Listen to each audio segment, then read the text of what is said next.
Have you ever waited in line for hours to get your hands on a game, only to have your dreams dashed at the last minute? That's what happened to me on 11/11/11, the day Skyrim dropped. I'll never forget the hype. I pre-ordered the collector's edition and I wasn't going to miss out.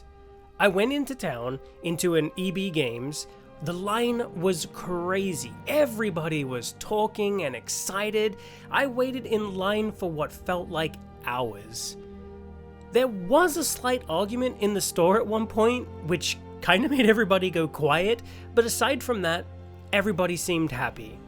Eventually, my time came. I explained to the cashier I was there to pick up a pre-order.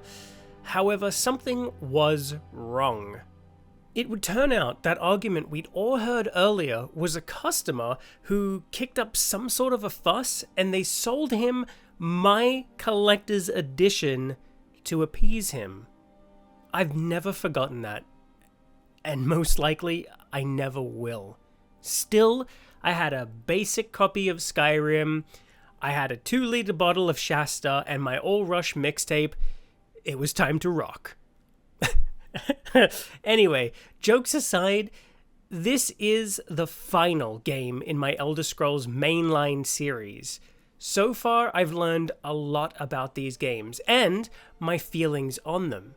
It's been an interesting ride so far. However, you know the deal at this point. We're here to see what has changed in the series and see how it stacks up to past entries. Has Skyrim held up? Does it deserve all the praise and love? Will we get another re-release of the game, but instead of just strictly porting it over to the PlayStation 5, I guess, we get like some sort of cool SNES or PS1 style demake? I mean, that would change it up just a little bit, right? You can't say you're not just a little bit curious to see something like that. Wait a second, where was I going with all of this? Ah, well, whatever. Let's just check out Bethesda's 2011 release of the Elder Scrolls V Skyrim. Oh, and super quick, this version of the game is completely unmodded, and not only that, it's the original PC release of the game. Not the special edition, not the anniversary edition, none of that. It's just the simple release base game. And also, spoilers, for the whole game, because there's actually a surprising amount of people out there who still haven't played Skyrim, and especially haven't actually played the main mission of Skyrim. So this is your first and last warning, okay? On with the show!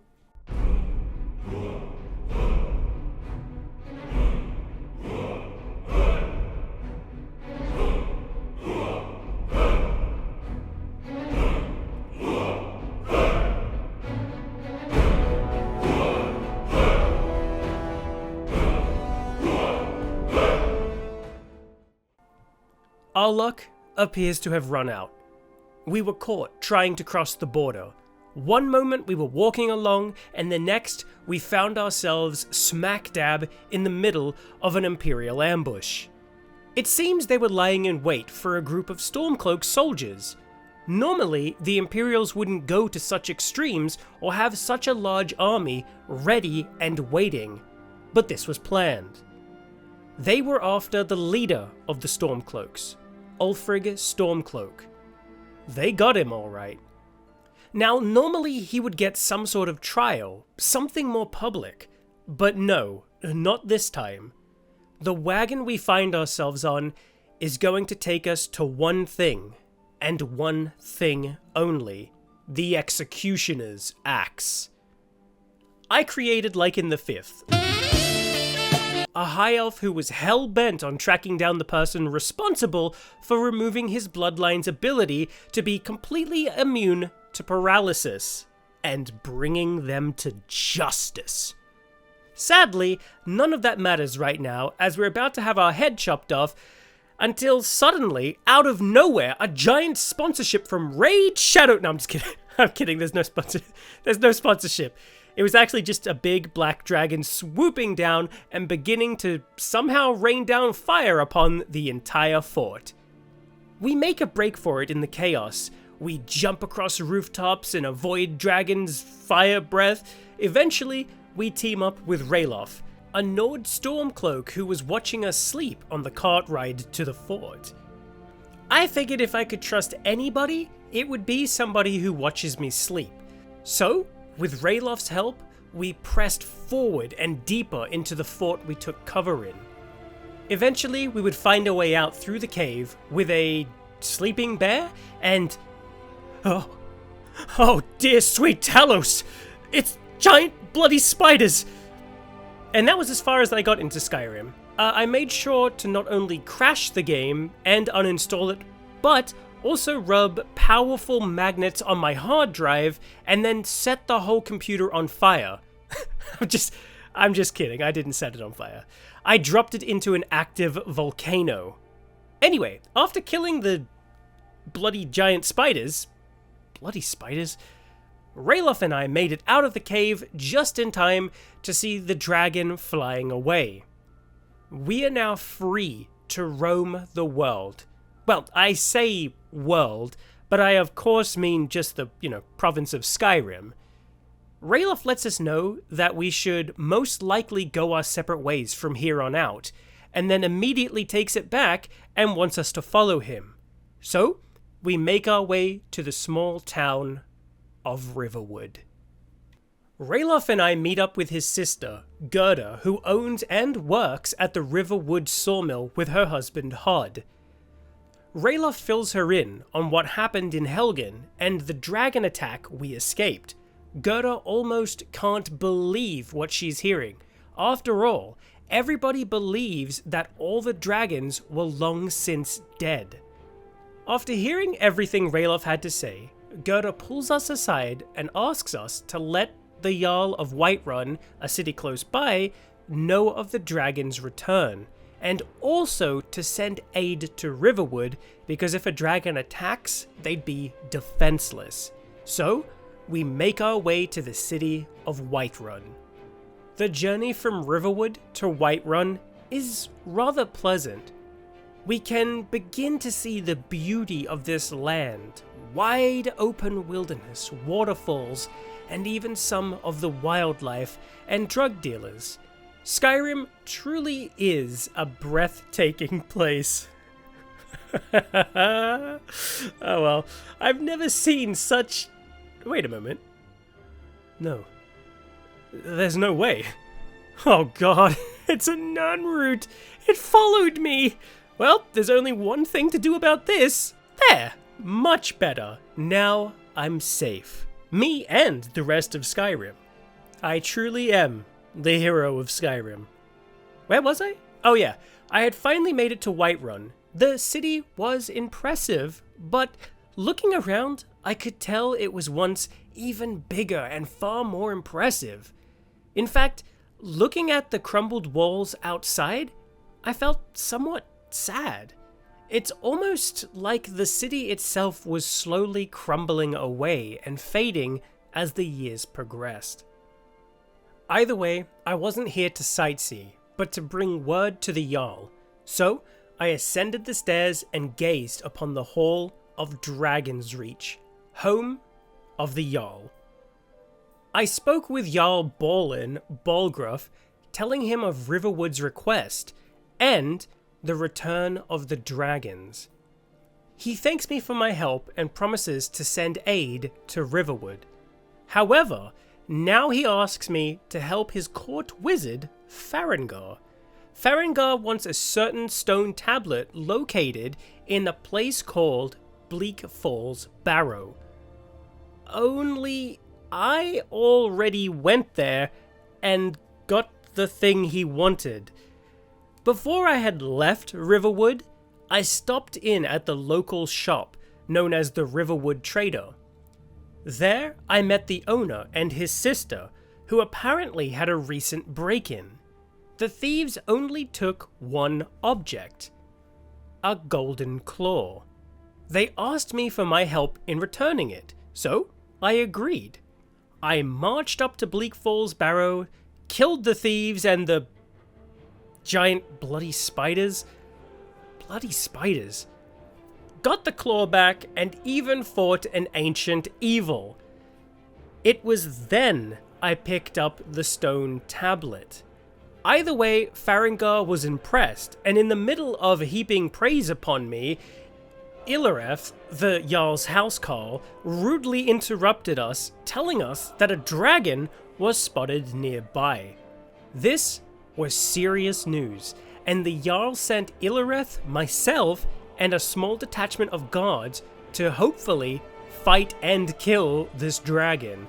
So, after a short march to a nearby guard tower, we finally came face to face with the dragon. The battle was long and hard fought. The town's guard shot their arrows as the dragon flew above us. And then, when the dragon came down, Ilareth and I would attack the dragon in close quarters combat. Eventually, it was all too much for the dragon and it died. It was at that moment the dragon began to burn away, and a strange swirling light left the dragon and entered me. I had somehow absorbed the very soul of the dragon. I was at a loss for words. But the hows and the whys of this event would need to wait, because I had to report back to the Jarl. As I travelled back to Whiterun, a powerful voice boomed like that of a thunderous crack of lightning, echoing throughout the lands. It spoke the word Dovahkiin. Things were getting stranger and stranger, I thought to myself as I ascended the stairs to the Jarl's palace. Inside, I explained to the Jarl everything that happened, and he told me that the shout we heard outside was the Greybeards summoning me. Who are the Greybeards? They are wise men, masters of the Way of the Voice, who live in almost total seclusion high on a mountain called the Throat of the World. But what did these Greybeards want with us? It seems I might be something known as a Dragonborn, and that I might be able to use a Thuum or shout, which I can. Either way, Jarl Balgruuf suggests I answer their call and travel to their home known as High Hrothgar. So, we travel our way across the lands of Skyrim until we reach a village known as Ivarstead, where we can begin to ascend the mountain. I won't lie, climbing the mountain is a rather peaceful experience. I mean, aside from the near constant troll attacks. The higher we go, the more beautiful the view is. I could see Bleak Falls Barrow from here, and so much of these lands. I thought back to helping the man in Riverwood. I thought about how big and important it all seemed. I had travelled out of Riverwood and up a hill to reach Bleak Falls Barrow. I fought past many bandits who were hoping to strike it rich, undead who were buried centuries ago, rising back up to life to battle the people who had disturbed their peace, all to bring back a golden claw. It all seemed like such a big deal at the time, but here I was, standing high above it all. From here, it all seemed so small and insignificant. Still, I wasn't here to think about philosophy. I was here to answer the call of the Greybeards. In time, I reached the place they call home, High Hrothgar. Inside, the Greybeards welcomed me. Their leader Aringir asked me to confirm my newfound ability to shout. So, taking in a breath and reaching deep within, I shouted the word Foos.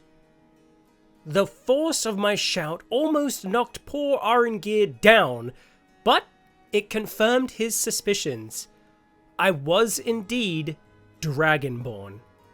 From this point on, I was taught a deeper understanding of my shouts, or Thuum. I learned the second word, Ro, in the shout known as Unrelenting Force. I was also taught a new shout known as Whirlwind Sprint. I must also confess I did a little bit of adventuring before coming here, and I already learned 2 words in Whirlwind Sprint. This may have been a terrible idea, because I shouted all 3 words and almost dashed my way off the top of the mountain. A single extra step forward would have meant the difference between life and death. That would have been the end of the Dragonborn right there. After getting over the shock of almost dying, I was given a quest to return an item known as the Horn of Jurgen Windcaller. Doing so would allow the Doing so would allow the Greybeards to formally recognize us as Dragonborn. Getting the horn was easy enough. I had to battle my way through some undead in a crypt, solve some simple puzzles, roast some spiders, bloody spiders, and lastly, watch some pillars rise out of the water. At the end of it all, I was rewarded with the horn of... Wait a second. Where the hell is the horn? Hang on, just let me read this note here. Dragonborn, I need to speak with you, yada yada yada, rent the attic room in the Riverwood, a friend. Yeah, okay, so it seems this friend of mine stole the horn before I got here and wants to meet up in Riverwood. Fair enough. So, I exited the crypt and used my super special secret power only the Dragonborns know, which is called fast traveling. No, seriously, please don't tell anybody about that. If the Greybeards found out I told all of you, I'd have to go back to licking the Jarl of Whiterun's boots for a living. Anyway, I found my way to Riverwood, and after a little bit of drama with some weird cultists who... I don't know, they thought I was some sort of Dragonborn cosplayer or something. I don't know. I really wasn't paying attention, and I highly doubt this will ever come back up again. So, I went to the inn and rented the attic room, just like the letter said to do.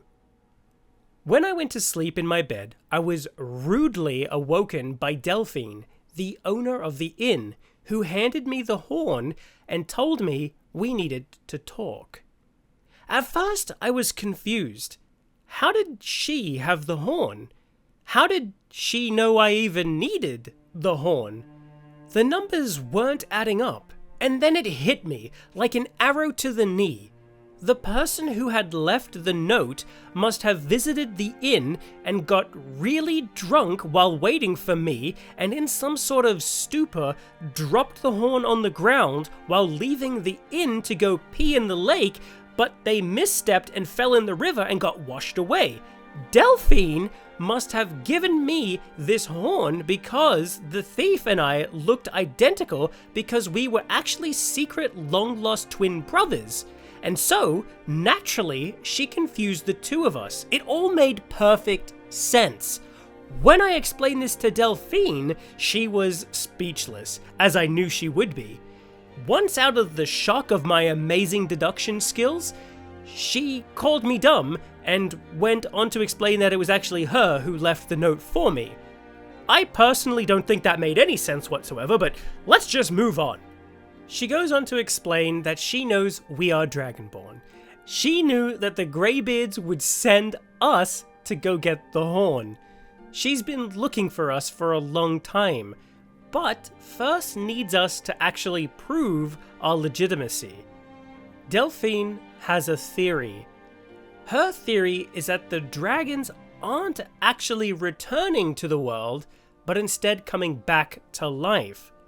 She wants to not only prove her theory, but use it as the perfect test to see if we actually are Dragonborn.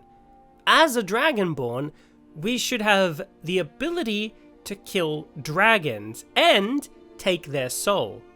Which, well, we know, but she doesn't. So, anyway, wild stuff, Delphine. Except for the dragons coming back to life. That's actually pretty wild stuff. She also believes that she knows the location of the next dragon coming back to life, so together we travel on over to a place called Kynesgrove. Once in Kynesgrove, things seem wrong as a woman runs up to us and warns us that a dragon is attacking. Delphine and I make our way up to the action. What we see is the same dragon that attacked Helgen, the fort, at the start of the game. His name is Alduin, the World Eater. He's not only an extremely powerful dragon, but he's the one responsible for bringing other dragons back to life. After watching him revive a long-dead dragon, he flies away as we do battle with this newly resurrected foe. It doesn't go well for him, however, as we easily slay him and absorb his soul. Needless to say, Delphine is impressed, and now has her proof that dragons are coming back to life and that we are Dragonborn. Delphine goes on to explain two things to us: that she is actually one of the very last members of the Blades, and that the Blades once slayed dragons a long time ago with Tiber Septim, who was a Dragonborn. Since then, they became protectors of the Septim bloodline. However, since the events of Oblivion 200 years ago, the Blades lost all their purpose and faded away. All of that changes today. With the return of the dragons and another Dragonborn rising, the Blades have found their new purpose. But right now, that isn't our concern. We have to return the horn back to the Greybeards, so it's back off to High Hrothgar. Once we arrive and return the horn to Aurengir, we are finally, officially Dragonborn, and we are taught the final word in unrelenting force, Da, as our prize. So, that makes all three words of Fusro Da.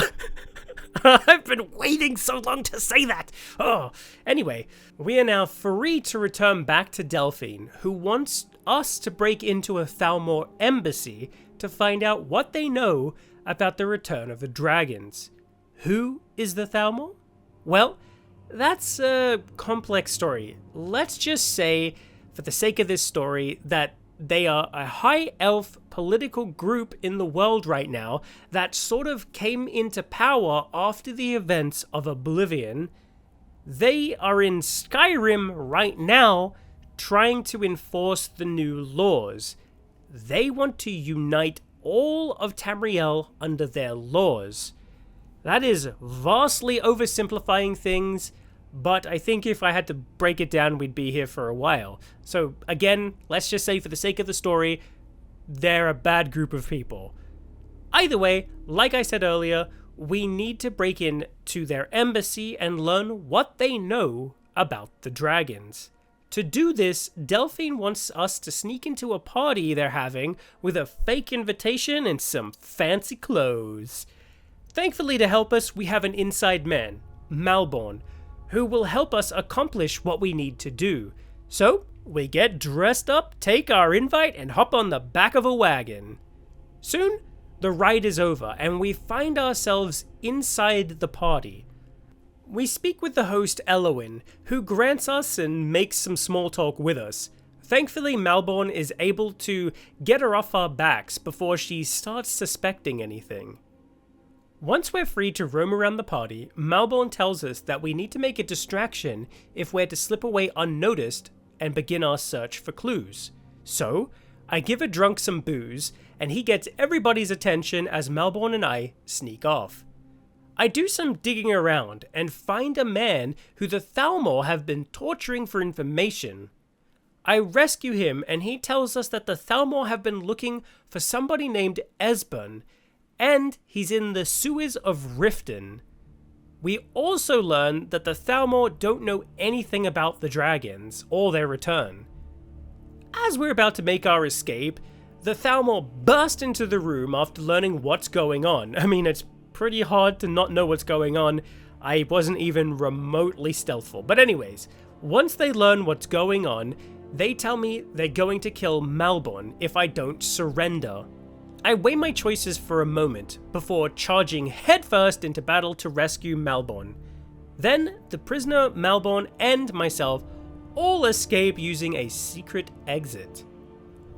I travel back to Delphine to tell her what I've learned, and she's shocked to hear about Esbern. She explains that Esbern was the archivist for the Blades who went into hiding after the Blades began to break down. His knowledge is invaluable for not only us, but for the Thalmor as well. Delphine wants us to head to the city of Riften, find Esbern, and bring him back. So, it's off to Riften to find Esbern. Once in Riften, we get a hot tip of Esbern's location in the sewers, but sadly, it seems like the Thalmor were one step ahead of us. We battle our way through them and eventually find Esbern's hideout. It actually doesn't seem like such a bad place to live, if I'm being completely honest. It sort of reminds me of the shacks I owned in Morrowind and Oblivion. I miss my old crap shack. I miss it so much. Anyway, I digress. Once inside Esbern's house, we quickly explain the situation to him and tell him we are Dragonborn. It seems to perk him up and he agrees to follow us back the way we came and back to Delphine. Once we arrive back in Riverwood, Esbern explains to Delphine and myself that he wants us to track down an old blade fort here in Skyrim called Skyhaven Temple. This fort is the location of something called Alduin's Wall. This wall is what the ancient blades recorded their knowledge of Alduin and his return on. Esbern believes that if there is any knowledge on how to defeat Alduin, it would be on that wall. So it's off to Skyhaven Temple. Reaching Skyhaven is simple enough. Well, I say simple enough, but not only do we have to fight a whole bunch of people, but a friggin' dragon as well. And I wish I could say that was it, but as soon as I kill all the bandits and the dragon, another dragon appears. I am not kidding. As soon as I start sucking the soul out of the first dragon, another dragon comes swooping in for round 2. But hey, I'm the Dragonborn, baby, so 2 hits on that mofo, and I slay that dragon. After all of that, I enter a cave and continue forward. Delphine and Esbern come along as well. After a few tests, we find ourselves in front of a giant face door. That sounds weird saying it out loud. Anyway, we find ourselves in front of a giant face door.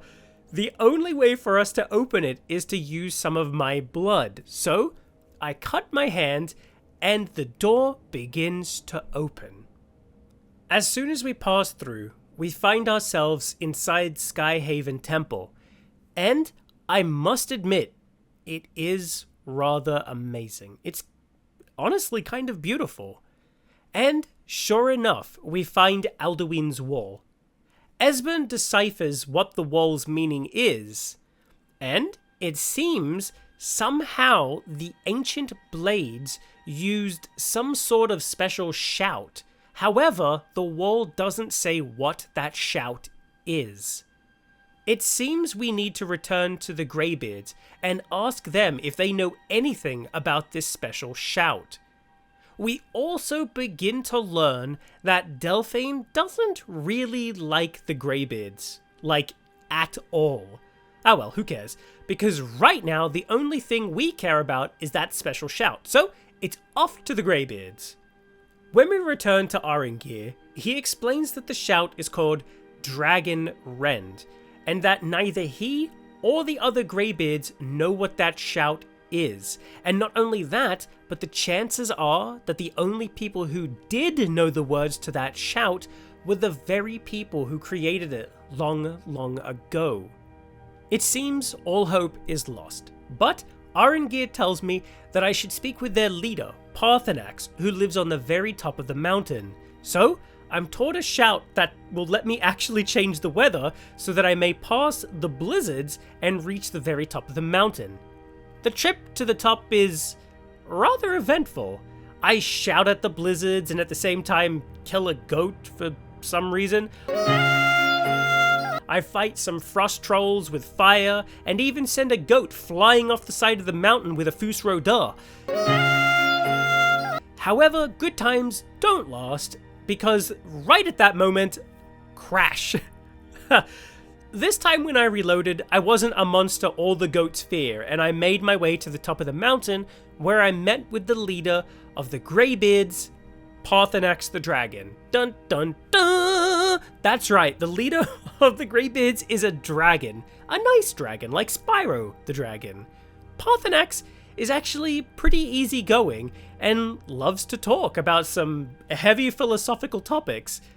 Anyway, as it turns out, Paarthurnax doesn't know the shout and goes on to explain that Alduin was actually sent forward in time by the ancient Nords and not actually defeated. They did this using an Elder Scroll, and when they did, actually tore a hole in the fabric of space and time. Paarthurnax explains that he himself knew Alduin would return sometime in the future and waited for his return.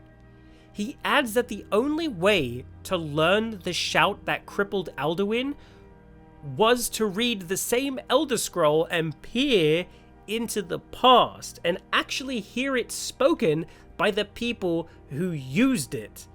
So that's what I do. I already had the Elder Scroll on me via an earlier quest, so I opened it up, read it, and I was able to watch the ancient Nords battle Alduin. They crippled him with a special shout, which I now know, and tried to fight him, but sadly they couldn't do it. So as a last-ditch effort, read from the Elder Scroll and cast Alduin adrift in time. So that means from Alduin's point of view, he was actually fighting those Nords one moment, and in the next was in the future and attacking Helgen at the very beginning of the game. How weird that must have been for him if you really just kind of stop and think about it. Anyway, I digress. We now know the shout, and not a moment too soon, because Alduin actually shows up and we need to cripple him with the shout and battle him. The fight was over before it even really began, and we were victorious. And then Alduin tells us that we can't actually kill him. Nobody can. And then the bastard flies away. It's kind of funny. Of course nobody can kill you if you fly away, you know? It's the equivalent of like being in a fist fight and then just like beating your opponent like with no resistance whatsoever, and when they drop to the ground covered in blood and look up at you and go nobody can ever truly defeat me, and then throws a smoke bomb and runs away. Of course nobody can ever beat you, you keep running away. Anyway, Paarthurnax tells us that because we actually won in the fight against Alduin, his followers might tell us where he actually flew off to. So, skipping over a little bit of the story here, we actually need to trap a dragon in a special trap in the palace in Whiterun. However, the Jarl won't let us do it because of the civil war going on in Skyrim right now. So, we need to get both sides of the war to call a temporary truce. The truce is easy enough to get, because, you know, everybody is sick of the dragons. However, as everybody is leaving, Delphine will stop us and tell us to make a choice. She won't talk to us anymore unless we kill Paarthurnax. She tells me he deserves to die, but come on, who the hell ever slays Paarthurnax? Seriously though, I'm not killing him. Goodbye, Delphine, I didn't want to talk to you anyways. So, now it's time to trap a dragon. We pop on over to Whiterun, get the trap ready, and get ready to shout, let it all out. Anyway, before we know it, a dragon swoops out of the sky, and we use Dragon Rend to force it to the ground and slowly lure it into the trap.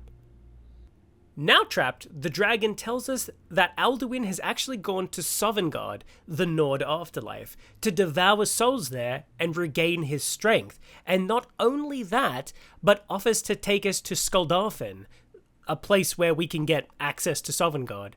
So, we let the dragon go, hop on his back and fly away. Soon, we find ourselves in Skuldafn, which isn't as impressive as I thought it would be. I don't know what I was expecting, but I thought a place built to house a portal to the afterlife would be a little bit grander, I guess. Either way, we battle our way past some undead, a few dragons and a gatekeeper, portal keeper, and then dive on into the portal to Sovngarde. And my oh my, Sovngarde is beautiful. I love the view of the sky, but we aren't here to take in the splendor of the afterlife.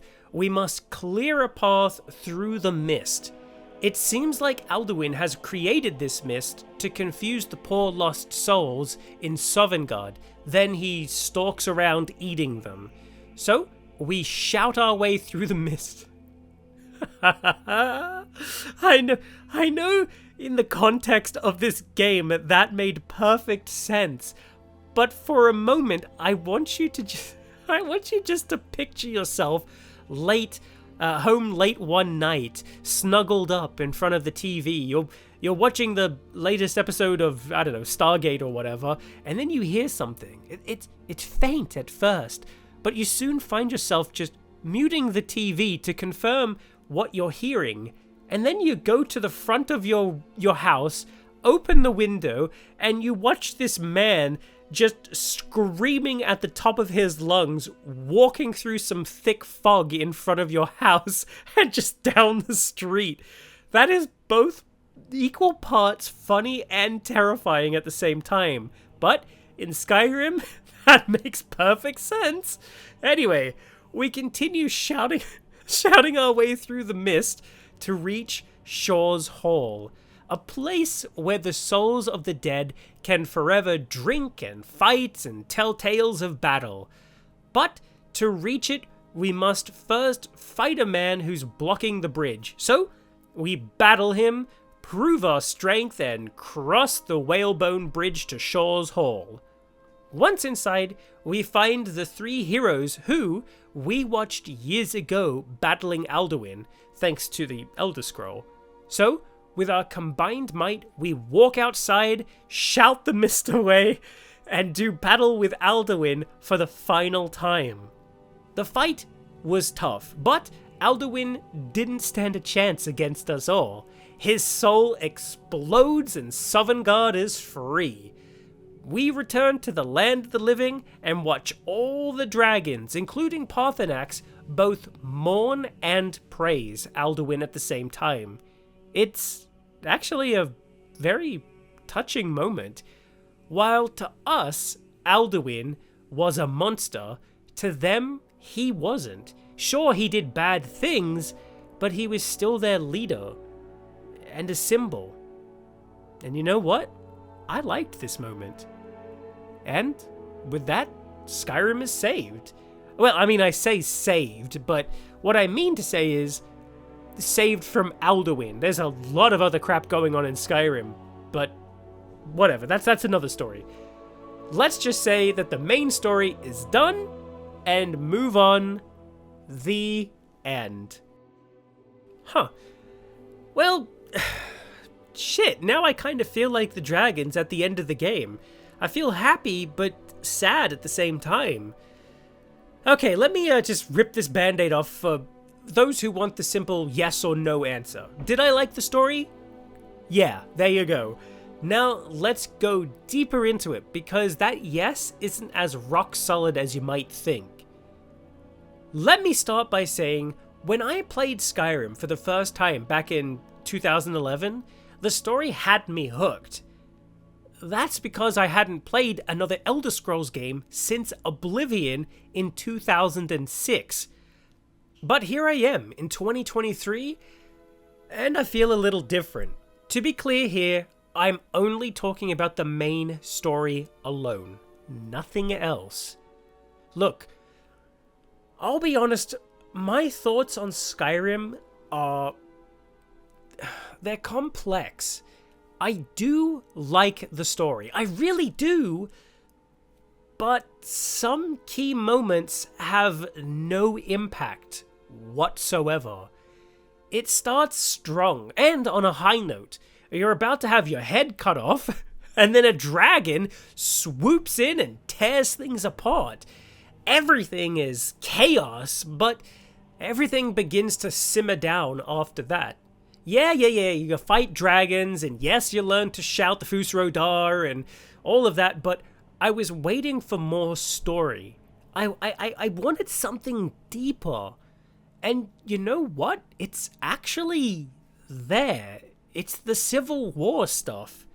I strongly believe that it needed to be tied in to the actual main story somehow. I know the point is the dragons have returned, and that is the bigger threat, but I really feel like it raises more questions than answers. Like, for example, the Blades. You can kill Parthenax and join the Blades, but it doesn't feel impactful or rewarding, and by the time you've done it, the story is almost over. The Greybeards and the Blades should have split, and you should have been forced into making a choice. Give the player reasons to question things. Give the player things to feel. And as it stands, I feel wanting. The Civil War should have been attached, and it should have gotten worse as you progressed through the main story, making things in Skyrim and the tension within even more impactful. And if the player doesn't take some sort of an active role, then the game kind of just chooses for us and makes some consequences. I don't know. Something else I really wasn't a fan of is the actual truce part. Nothing comes out of it. It's just fluff. Heck, the fact that there's a Thalmor at the meeting should have done something as well. I just wanted something to happen here, but nothing does. It's kind of frustrating. You're given... Delphine doesn't want to talk to you anymore because she wants you to kill Parthenax. But when you're given that choice, the main story's almost over. That's what I mean by the Greybeards should have split. It should have happened way earlier. Like maybe around the time when you go to get the horn and you meet Delphine for the first time. That right there should have been the split. You should have gone either with the Blades or with the Greybeards. That should have been the splitting moment there. And then there's two, then the main stories could just be paralleled to each other. Does that make sense? I hope that makes sense. Anyway, we return to the question. Did I like the story? Yeah. However, while it was grand, I really did. I was just left wanting more. More consequences, more weight on the decisions I made. Let's just leave it there, shall we? Let's just go over to gameplay. I'll start with character creation first. There have been some massive improvements made to Skyrim's character creation. No longer will you just look like a potato. You've got a whole selection here. You've got the Nords to the Argonians, everyone is here.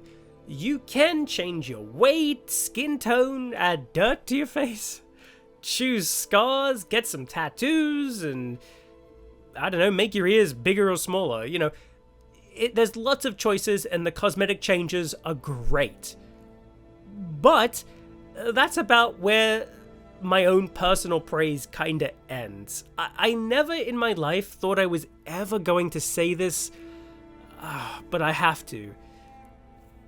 I feel like the streamlining of Skyrim kinda ruined the character creation. I get what Bethesda was going for here. They wanted you to choose your race, gender, and looks as quick as possible and just get into the action. I get it. But while I didn't mind this back when I first played it, over the years my opinions kinda soured. I love RPGs. I love creating a hero and living out different lives for them. I've never been big into like the min-maxing scene, like making sure everything is, all that stuff. For me, that kind of sucks the fun out of it. But that's just me, okay? I know plenty of people love it, and hey, if that's you, I completely get it, and I'm, thumbs up to you. But the fact that every stat about each race has just kind of been sucked out it feels like it's a loss. Sure, you get the little blurbs about your race, like the Nord, for example. It tells you that they have a resistance to cold and that they make good warriors and have a battle cry, which is, makes people flee or whatever. But how much resistance to cold? What weapons are they good with? What exactly is it about the battle cry, and how exactly does it work? Like, when they shout at people, is it, do characters up to level 3 run away? 30? What is it? I need to know. What's the downside to picking the Nord? None. It just kind of feels like every class is the same. Every race is at the same level with the same skills, more or less. It just kind of feels cookie cutter. This is becoming a big trend in games, and it breaks my heart to see it. I'm not a purist by any stretch of the imagination, but it still hurts to see variety like this just go by the wayside. I don't know. Birth signs, for example. It's gone. That stuff is now completely optional. You don't have to get a birth sign if you don't want to, and you have to find them yourself. Some birth signs, like, for example, I don't know, like, this is just an example. It's not real, okay?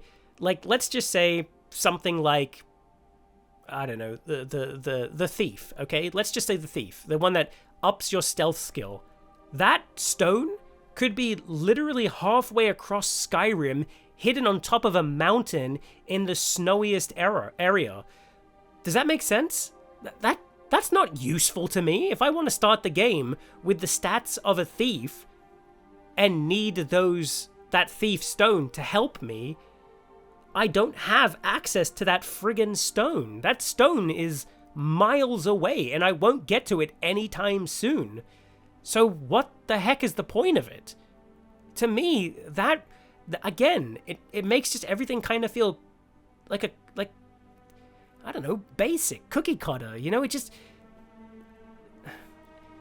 The cosmetic changes, like I said, are fantastic, but that stat, the thing that makes your character unique and special is just kind of gone now. It's just kind of gone. But that kind of transitions into leveling. You learn and improve as you go. Gone is the old leveling system of leveling up major or minor skills X amount of times to gain one level. Skyrim chooses to level all skills and count them all towards your level up. And when you level up, you get a perk, which you can then put into a skill tree to help improve your character.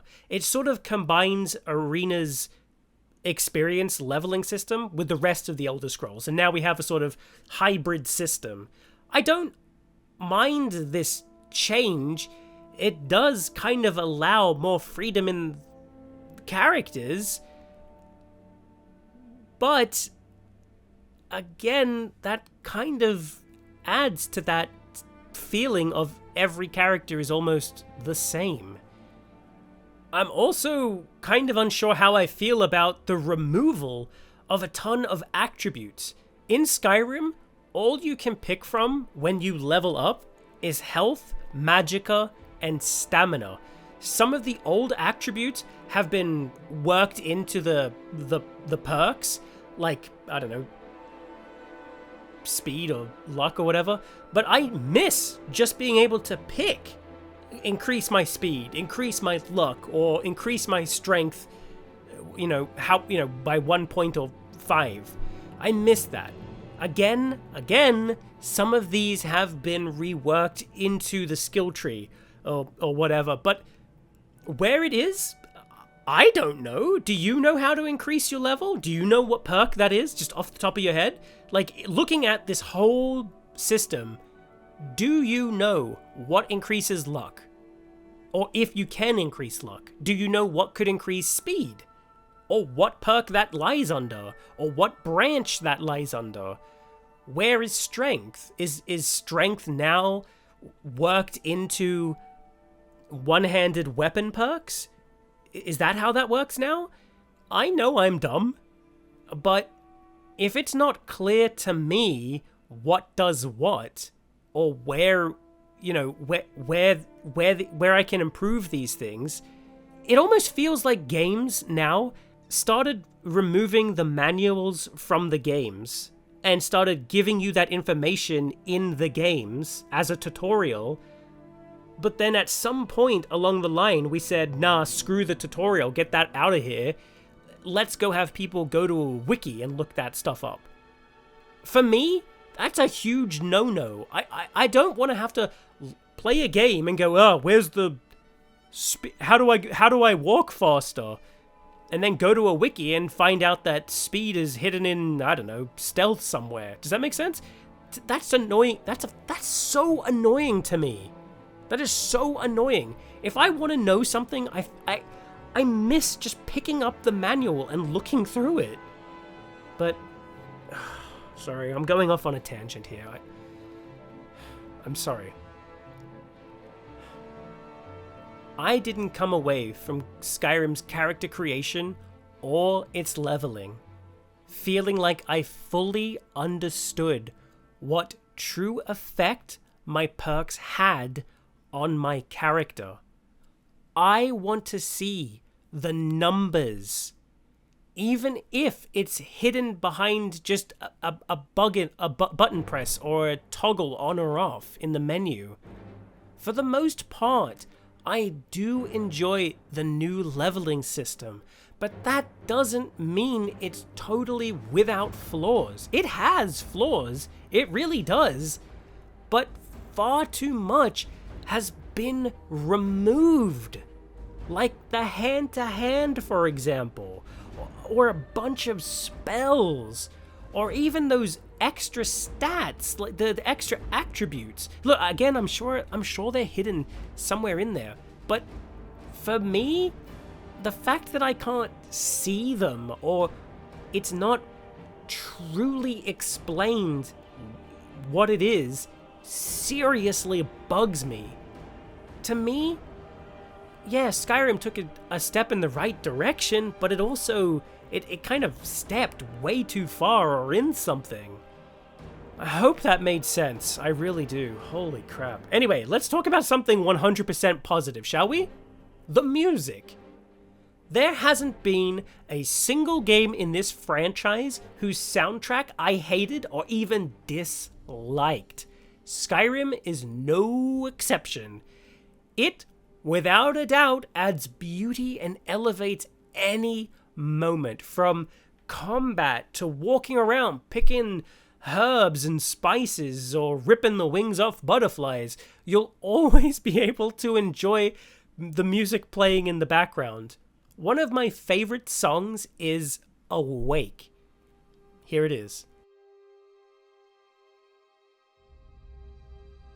It stirs something inside of me, makes me feel at peace, but it also makes me feel like this really is the start of something beautiful. Music, it is subjective, but I don't think I've ever met a person who hates any of the Elder Scrolls soundtracks. If you're out there, I mean, let me know. I'm sure somebody does, of course, but the low number of people shows me that these soundtracks are just wonderful to everybody, and everybody loves them. While on the subject, Another thing I feel Bethesda does really well is ambiance.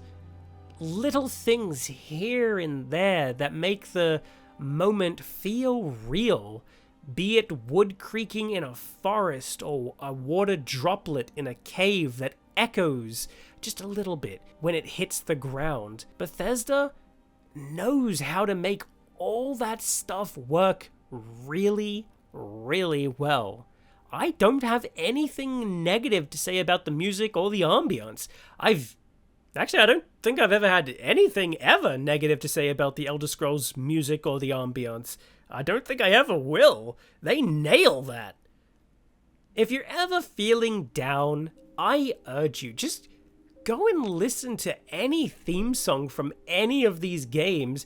It will without a doubt bring forth a wonderful feeling deep inside and just perk you right up. I mean, seriously, that dun dun dun dun dun dun dun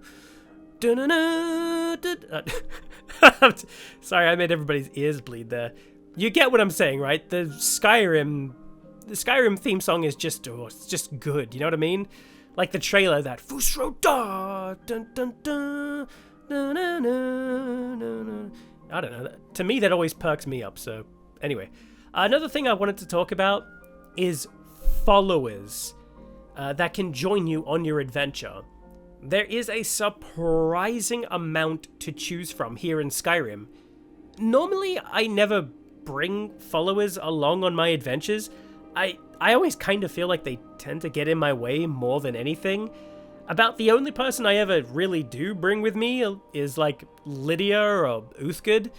But for this playthrough, I actually tried to bring along as many as I could find and just see how they all work together. And what did I find? Well, I actually liked them. All the ones I had with me, at least, each have their own unique sort of like dialogue that they'll comment on the places you go or what you do, and it's kind of awesome. I found myself actually kind of wishing they'd say more about things.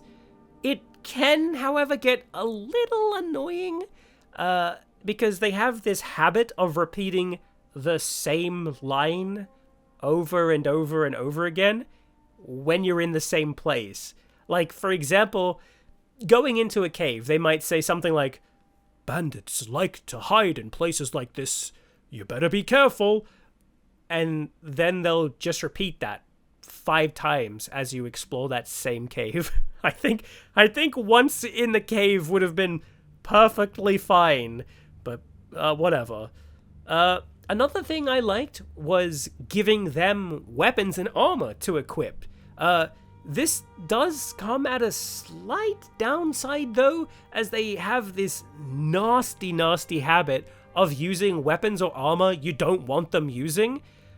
All of this could be fixed by just, I don't know, forcing them to pick what you want them to wear and then never letting them take it off. If that, you know, like a button press where it just says, "I want you to equip this," and then that's what they equip. I mean, seriously, tell me if this sounds familiar to you. You handcraft a Daedric sword with some awesome enchantments attached to it. You give it to your follower who smiles and equips it, and then you go out on an adventure only to find your followers pulled out their default bow and then they just start firing at the enemy. Even when the enemy is literally like breathing down their neck or licking their face or something, they're just still sitting there with their default bow, shooting default arrows, you know what I mean? Sometimes that's annoying, and it happened way too often for my liking. If they had just given the player to force them to wear something, that would have been great. Problem solved, right? And again, I'm sure there's a mod out there for it, but as the base vanilla game, it is a problem, and it could have just been very easily fixed with literally just a button press. Another thing I didn't know until this video was that the followers actually have their own preset stats. For example, some of them like using one-handed weapons, while others prefer or more proficient in bow usage and like wearing heavy armor for some reason. But you wouldn't know it because they tend to just mix and match whatever is the best choice for them, which personally I would have loved it if they refused to use weapons that they didn't like or didn't use, or wear armor that they don't like to wear. I was sick of having a thief type follower switching their weapons out for like 2 fireball staves and they just start slinging giant exploding fireballs at just a single mud crab. If each follower had their own personality, which they seem to do, and have their own unique way of fighting, which they seem to do, letting them stick with that would have given not only the player more depth, but the character as well. You know, maybe you're a solid mage character who only strictly uses magic, so maybe you'll want a character like Uthgard? I keep hearing it repeated so many different ways. Uthgard, I'm pretty sure that's the way they say it in game. Who is a classic tank type character. She's the type who only uses 2-handed weapons and heavy armor, and will keep your enemies at bay while you do your mage thing. I wish she would stay to the 2-handed weapons and not switch off on the fly to a bow or something. I just wish that they would stay. That way, you've got your tank, you're the mage, you've rounded out your stats, if that makes sense. Look, I know I'm nitpicking, and to be clear here, I 100% do like the followers in Skyrim, but I know from other Bethesda games, like Fallout, and normally I don't try to compare to outside games, but I know that Bethesda knows how to make unique followers, each with their own unique ways of fighting. More doesn't always mean better. I would have gladly taken 10 well-written, unique followers, each doing their own thing, rather than 25 who are pretty much just the same person. And even if you ignore what Bethesda's done in the past, and you want to just look at Skyrim on its own, you'll notice that they even did it here in this game. Some of the followers are better written than others. Some have more to say about things than others. Some have amazing backstories, and some don't have any of those things. The easy example of an amazing follower, and slight spoiler for Dawnguard, but it's Serena. That's it. That's all I have to say on that for right now. One final thing I wanted to say is I did begin to notice a lot of issues with the followers. Well, following. The longer I played the game, the more it began to happen until they actually stopped. They stopped following. What you're seeing right now is Serena, who somehow got locked into combat and she just didn't move. She stayed there for the rest of the game. I couldn't get any other follower. I couldn't let her go. Nothing. I tried waiting in game. I quit the game. I did a little bug fix. I did anything I could think of, but nothing worked. This type of issue might be common knowledge for some Skyrim veterans, but for me personally, I'd never seen it before. I mean, yeah, I've seen followers get stuck on something or lag behind a little bit, but never slowly compound over time until they just stopped. Anyway, I'll stop talking about followers. Look, the whole thing is that they're good, but with little tweaks here and there, they could be even better. So there you go. And now that brings me over to marriage. You can actually get married in this game. Let me tell you a story. Lycan the Fifth once went into Ivarstead, and while he was there, he found a very grumpy woodcutter lady who was just filled with hate and malice for bears all over. And Lycan the Fifth saw her, and he found a soul who could deeply understand the hatred for people. So he vowed to her to help out around the mill and kill a bunch of bears in her name, and once he presented 10 bear pelts to her, she fell in love. She looked him in the eyes and said, "You have an amulet of Mara? Okay, let's get married." The end. And there you go. That was the end. That was my love story. How was my Skyrim love story? But seriously, you can get married, and all you need, as I said, is the amulet of Mara.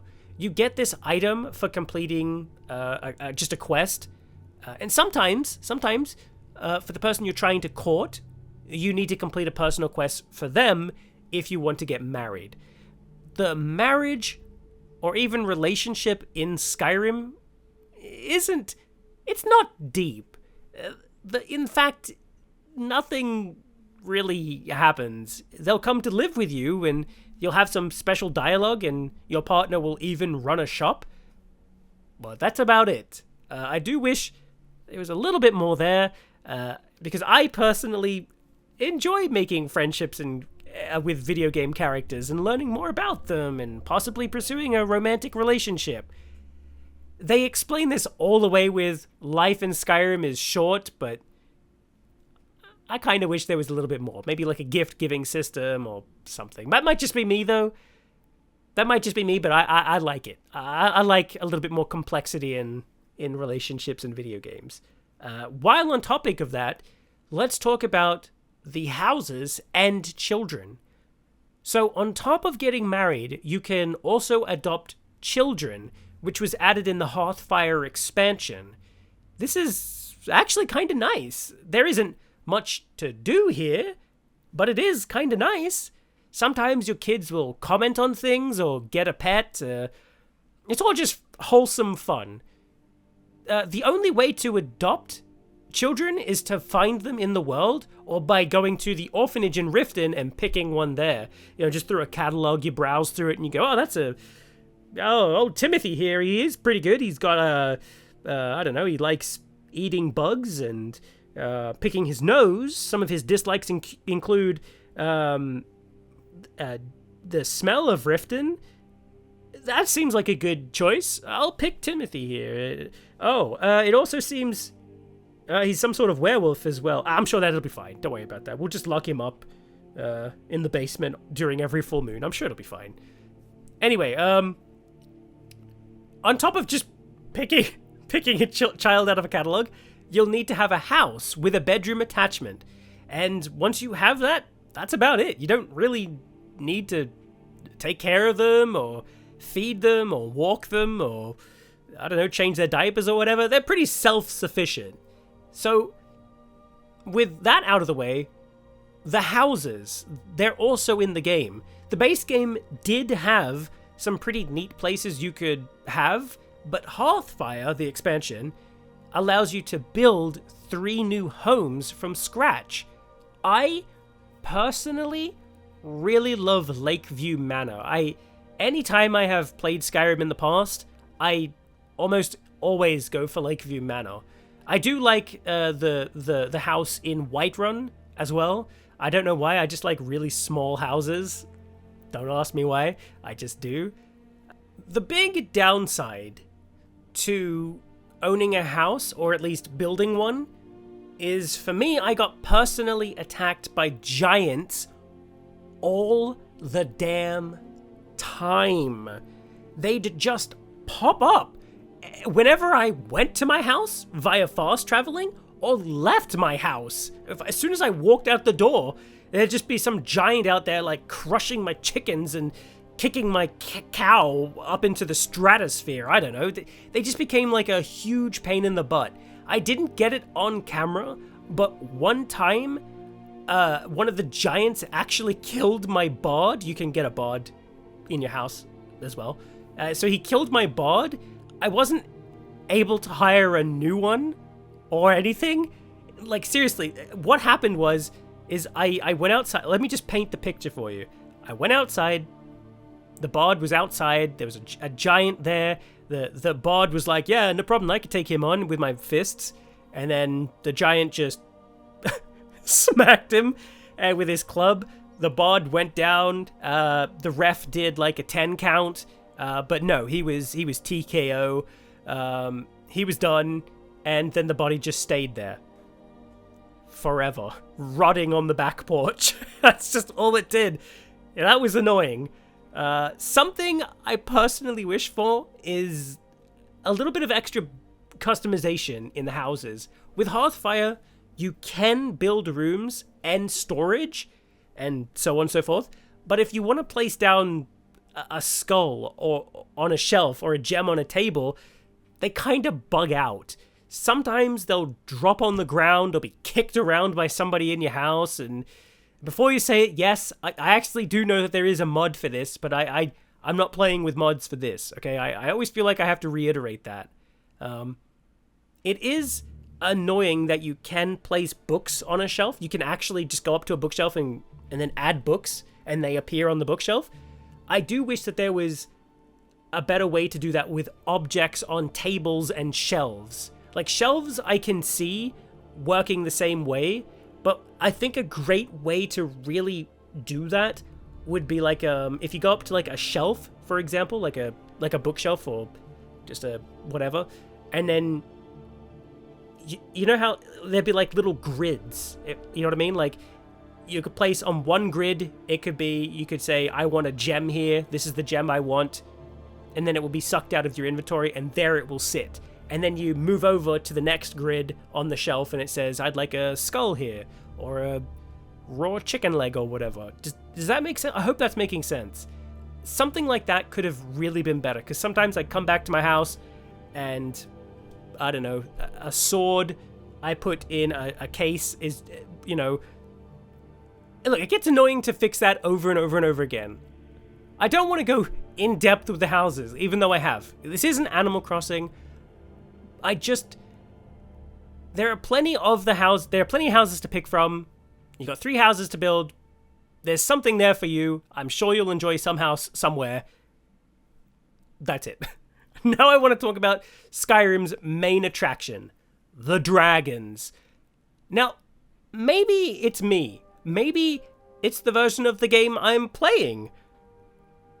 But holy crap, did the dragons become really, really stupidly annoying. Why in the hell do people in Skyrim suddenly think they're the next Dragonborn every time a dragon swoops out of the sky? I remember popping into Riverwood once, and a dragon just appeared out of nowhere, started attacking, and before I was able to kill the thing, it pretty much wiped out half of the village. So many NPCs were killed that I actually reloaded a save. Now, normally I wouldn't care. It's part of the game. You know, if somebody dies, so be it. You know, if an NPC is killed because of a bandit attack or a dragon, it's how it goes, right? That's the story. You know, the dog in Riverwood got killed because a dragon ate it. There you go. That's now part of your Skyrim lore. But I was sick of seeing the townsfolk be stupid and rush into the battle with a dragon with nothing but their fists. That's brave and all, but it's also utterly stupid. They should 100% have been programmed to run for cover. All of them. Once again, I know that there is a mod for this, but that should have been in the game from the start. We fans shouldn't have been responsible for fixing something so stupid. It can also become really annoying when the dragons will not land. One of the dragons in Riverwood, for example, this was the same dragon, by the way, I was speaking about earlier. It just kept landing on buildings, like on the roof of the buildings. I tried to lure it out of the city so it could find a spot for the dragon AI to just like go, oh, there's a nice spot, I'll go land there. But it wouldn't.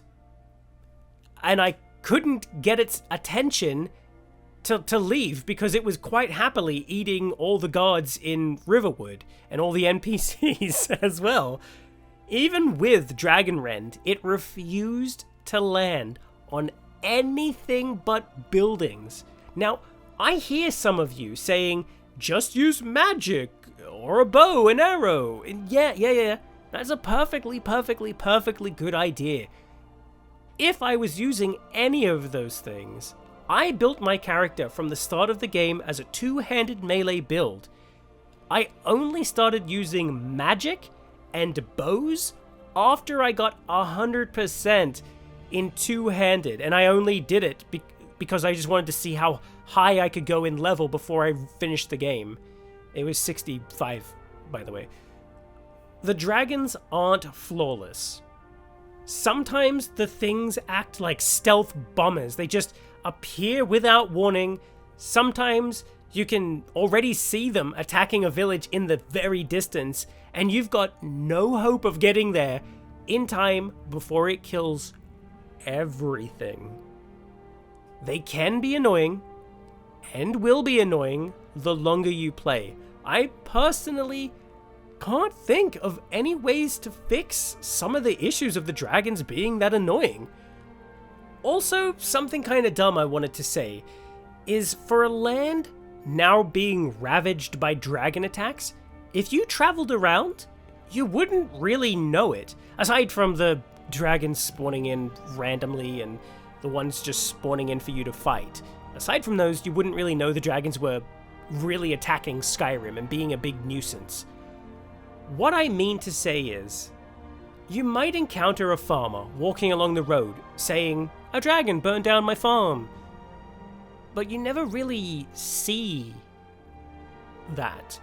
I truly think what would have really spiced this up is having a few extra locations dotted around Skyrim that have a very real chance of being destroyed by a dragon, like completely, when you go there. I know how this sounds because I was just complaining about NPCs dying, but that's not what I mean. I mean, picture this. Imagine going to Riverwood, and the sawmill is now destroyed. And maybe Gerda is crying, and if you go up to her and ask her what's happened, she'd explain that a dragon came down and burned the mill before the guards could drive it away. That is what I mean. Extra locations that aren't important, because let's face it, the sawmill doesn't do anything. It's just little extra locations that have a very real chance of being destroyed from dragon attacks. The same with NPCs, or, just, I hate to use this, but useless NPCs. Useless NPCs. Some of the farms just outside of Whiterun, they have no use. They're there to add to the feel of the world, right? But imagine some of those farms are now gone, like the houses are destroyed, the crops are gone, the livestock is killed, some of the people who ran it may be dead, you know what I mean? It's little things like this that could really add to making the world feel more real, making it feel like dragons are now a big problem. Again, I don't mean just the random attacks. I don't mean that. I don't mean that at all. If it wasn't for those random NPC encounters, the farmer or whatever, I think I'd honestly forget that dragons are farting around in Skyrim. Again, aside from the random encounters. So another thing I want to bring up is the bugs for the dragons that I personally encountered. I've played Skyrim from beginning to end at least 3 or 4 times now. I know that's probably not a lot, but bear with me. But I've never seen dragons load in without texture. I mean, it was funny at first. I mean, it's a harmless bug. It can be funny, whatever. But it happened like pretty much every single dragon fight. I'd say it was so common that 70% of all the dragons I fought in this game didn't load their textures until I actually killed them and the soul was being absorbed. This might be old news for you watching, but it was actually a first for me. Another bug I encountered, which I only got on camera once, was not getting the dragon soul after killing them. I'd have to say this happened maybe once every 7 dragon fights or so. So it's not too often, but it was once is way too often if you ask me. This bug wasn't so funny. It was such a problem. I thought, oh, it didn't give me the soul. Whatever. I'll reload before the last fight or whatever. Because you quick save before every dragon fight. Whatever. But when I did, and I would load back in, it still had the bug. It was like that one dragon wouldn't give me a soul, if that makes sense. It was like programmed to not give me a soul. I don't know what was going on, but it wasn't funny at all. So, look, that's about it. I know it seems like I hated the dragons, but that's not true. I actually rather like the dragons in Skyrim. But yeah, sure. They can be annoying, and eventually will turn into that meme of CJ from Grand Theft Auto San Andreas. Shit, there we go again. that meme. But overall, the dragons are fine. I like the dragons, come on. Practically the whole point for playing Skyrim. Anyway, let's talk about some of that more of that juicy content. Let's talk about the side quests. There are so many quests in Skyrim, some out in plain sight while others are hidden in books or tied to items. Some quests are even unmarked ones. You'll never feel like you've got nothing to do in Skyrim. A few examples are, of course, the Daedric quests. Some are better than others, like Sanguine, his drinking game, or just eating a few people in the name of Namira. But hey, on the bright side, if you do that, you can then take the new follower you get from that and sacrifice her to Boethia. Just saying. If you want to. You don't have to. But look, there's a few that can get under your skin, like, the Clavigus Vial mission, where Barbas just is constantly pushing me around all the time and barking, and please stop pushing me, Barbas. Stop barking, Barbas. Stop it. Shh, calm down. Shh. Thank you, Barbas. Or, of course, Meridia's Beacon. Does that make him bad? No, it doesn't make him bad. It gives them all personality, but again, I mean, sometimes Meridia's Beacon drives me nuts. I know that's a meme, but, when sometimes memes are just a little too real, do you know what I mean? It's like, sometimes we can look at a meme and go, ha ha ha, that's not really how it works, but I get the joke, ha ha ha. No, Meridia's Beacon really is just that annoying. It's just so annoying. Get it out of my friggin' inventory. Come on. Anyway, for those dying to know, yes, I did, in fact, collect all 30 Crimson Nirnroots and pay my respects to Sinderian. Actually, in all honesty, I wasn't too bothered by this Nirnroot quest. I mean, seeing the Nirnroot, like, especially at the farm, that one was... that gave me, like, PTSD, but... Again, I wasn't bothered by this quest. 30 is nothing compared to 100. And besides, these 30 are in like a small-ish area, which is great. I mean, compared to Oblivion, which was the whole friggin' map, this is a breeze. What wasn't a breeze were the Stones of Baranzaya. Yes, I did collect them all, and yes, I did finish the quest, but holy moly, did I hate this mission. I am sick of them being stuck in my inventory all the time. And was the reward worth it? Heck no, it wasn't. You find more gemstones. Yay! I already have a stupid amount of money from blacksmithing or alchemy or, just randomly looting. I got plenty of cash. I actually... No word of a lie. I actually saved up all the gems I found while playing the Dragonborn DLC, I found them all, kept them, and then went to Riften and gave it to them all to a beggar, just to show you all how many gems I got in about 10 hours of playing. I'm out here changing lives, people.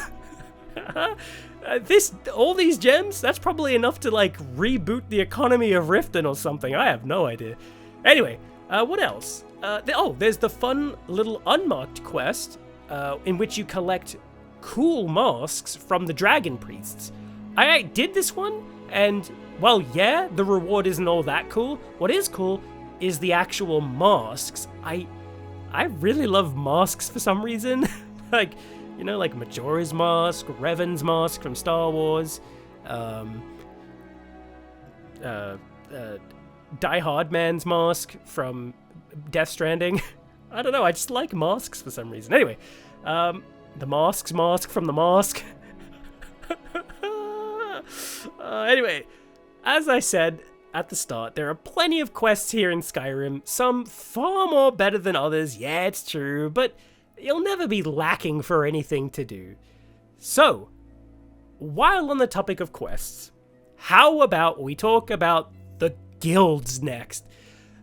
Strap your butts in, grab your snacks, find a bottle or a bucket to pee in, because this is gonna be a long one. It's gonna be long. So, first up is the College of Winterhold. While out traveling about Skyrim, you might encounter a little bit of hostility and mistrust towards magic and anybody using it. It seems in Skyrim most Nords feel magic is for the weak, but you know what?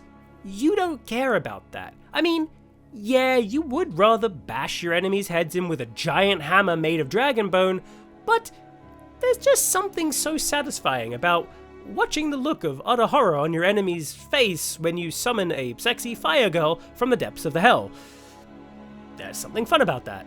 Anyway, you'll hear the only place to really learn about magic is the College of Winterhold, located in Winterhold. So you pop on over to Winterhold, which looks like it's seen far better days, and see if you can join the college. Sure enough, you can, if you passed a little test. For me, she wanted to see if I could cast a fear spell, which I could, or you could just, I don't know, persuade her to let you join. I cast the fear spell and continued into the college. I got a tour around the college, which was nice. It's always nice to know where things are, and then I was sent off for my first lesson. Our teacher, Tolfdir, wanted to take our lesson slowly, but the other students wanted to just dive into the deep end and learn how to bring the dead back to life and turn iron ore into silver ore, and of course, send people into a battle frenzy only to just calm them down so they can learn what horrors they just committed with their bare hands. I, of course, wanted to take things slowly and practice safety first. Tolfdir made me cast a basic magic ward, and then he hurled a fireball my way. I think deep down inside, he just wanted to toss fireballs at students. Anyway, with our first lesson done, we went on a school field trip to some old ruins, where we ended up setting off a trap by picking up an amulet. Tolfdir helps us escape, and we explore the ruins a little bit deeper, stopping every so often to let the old Tolfdir catch up. You've got this, Tolfdir, 1 foot in front of the other, you know. Poor guy's still stuck on early Morrowind game speed run settings, so yeah, bear with him, he's alright. You got this, Tolfdir, come on, yay, woo, you can do it! Eventually, while exploring, time stops, and a strange man appears in front of us, explaining that we, by picking up the amulet, have set into motion a chain of events that cannot be stopped. He goes on to explain that the Psijic Order believes in me and believes that I have the potential to prevent the coming disaster. After that, he vanishes and time resumes normally. We explain what just happened to Tolfdir. In short, he seems worried and explains that the Psijic Order is a group of very powerful, very secret, mages. As we delve deeper into the runes, we eventually come across some sort of massive orb which seems to radiate some sort of energy and also seems to be beyond anything we can understand. Regardless, we're sent back to the college to report our findings to the Archmage. He thanks us and sends us on our way.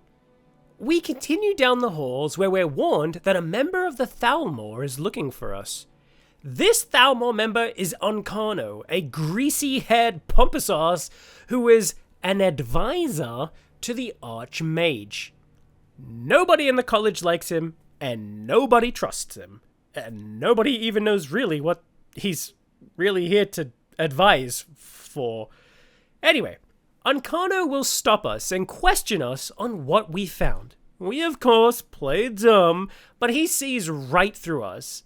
He seems very interested in what we found, but for now, we blow him off and continue on our way. Eventually, we're sent to go get some books that were stolen from the college.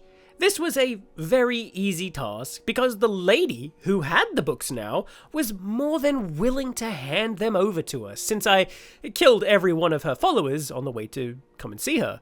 She handed the books over and I repaid her kindness by crushing her spine with my giant hammer before activating my super special Dragonborn ability of fast traveling. Again, please don't tell the Greybeards. Once back at the college, we find the orb has been brought to the college, and Tolfdir updates us on what's been going on. He tells us that they've named this strange new orb the Eye of Magnus. Before old Uncano swaggers his pompous ass and greasy hair into the room, interrupting old Tolfdir. Tolfdir almost bursts a hip in anger at the nerve of Uncano's swagger. Well, I'm quite sure I've never been interrupted like this before. The audacity. It seems like Uncano came here to tell us that somebody from the Psijic Order is here in person and wants to see us. Uncano just can't seem to wrap his brain around what friends are and why these friends want to hang out with us. Uncano. Oh. Okay, hang on, just let me... Oh, okay, anyway. Regardless, he marches us up to the Archmage's chambers to meet with this person from the Psijic Order. As soon as we are face to face with this member of the Psijic Order, they stop time. Seriously, why can't Tolfdir teach us this ability rather than wards and fireballs? Anyway, they explain how the Order has been trying to get into contact with us via magic, but couldn't because of the orb's great power.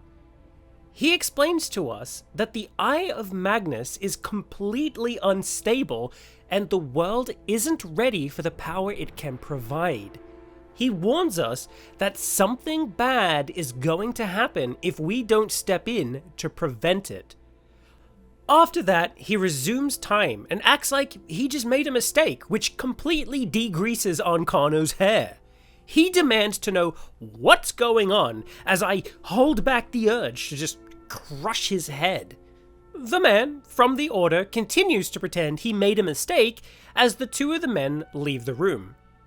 Skipping ahead here, we learn that we need a special staff known as the Staff of Magnus, which will help prevent the upcoming disaster.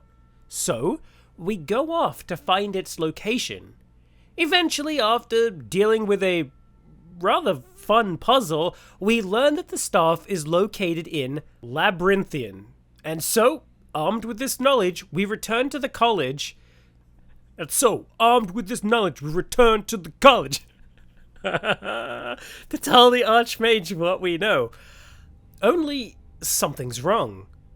It seems that no good, greasy-haired, trench-coat-wearing, power-hungry, all-swaggering, pompous-ass Uncano has gone and stuck his nose where it doesn't belong and done something to the Eye of Magnus. He seems to have created a powerful magical barrier around the room it's located in, preventing anybody from entering. The Archmage, Headmistress, and I combined our elemental powers to bring down the powerful barrier. We three rush into the room and confront Uncano. The Archmage demands to know what he has done and what he is doing, and marches right up to him, and then BAM! A powerful explosion, and we're all knocked out. When we wake, we find that the Headmistress is hurt, the Archmage is missing, and that Swagger McSwagger has encased himself and the Eye of Magnus in some sort of barrier. We rush outside to look for the Archmage, but sadly, it's too late. He was blown clear outside and killed on impact. Tolfdir rushes to us and tells us that something is going on down in the town of Winterhold, and that we need to get down there and find out what's going on. We run down and find the town has been overrun with strange orb monsters that are attacking anything and anybody.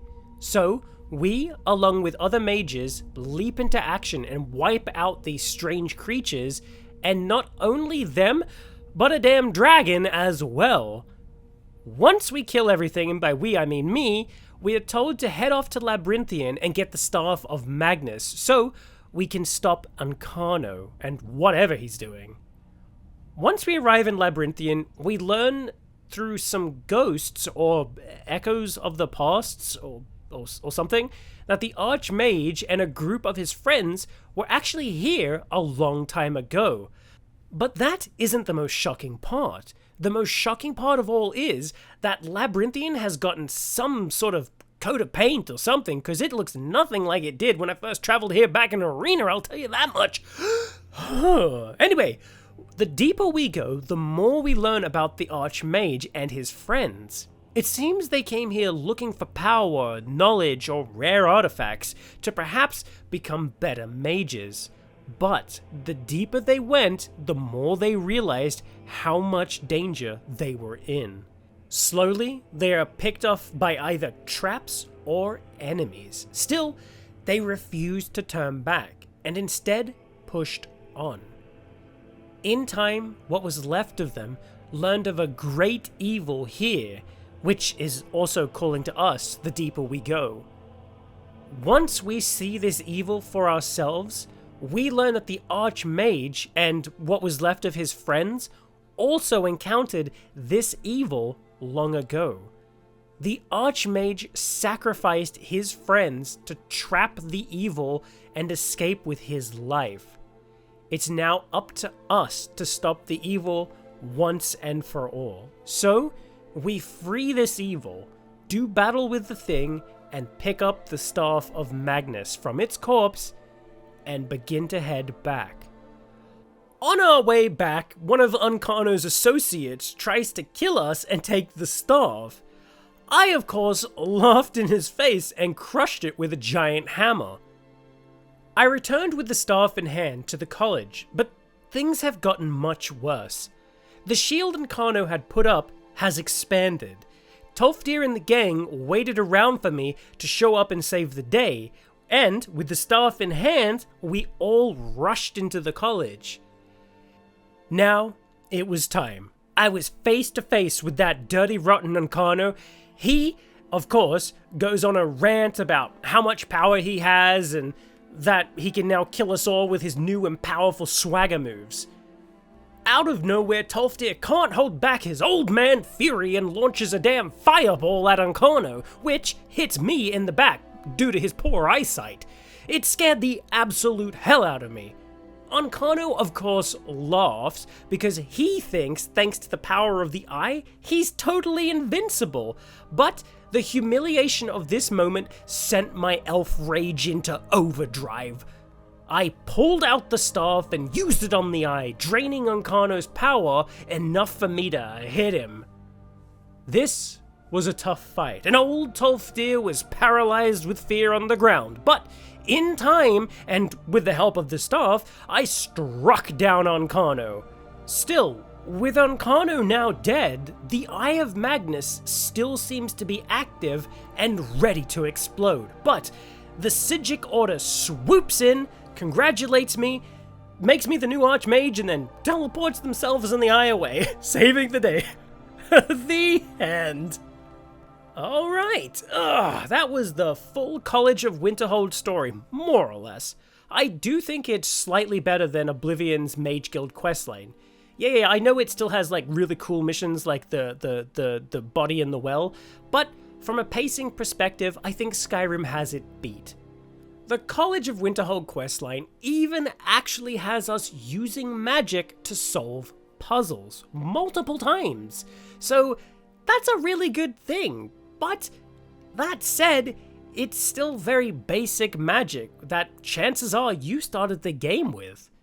So, while it is indeed good to see magic used in the missions, I still wish it was pushed a little bit harder. I know why it's done this way, it's the same reason Oblivion did it. It's accessibility for all players so nobody ever feels left out. Look, I said it in Oblivion, and I'll say it again for Skyrim as well.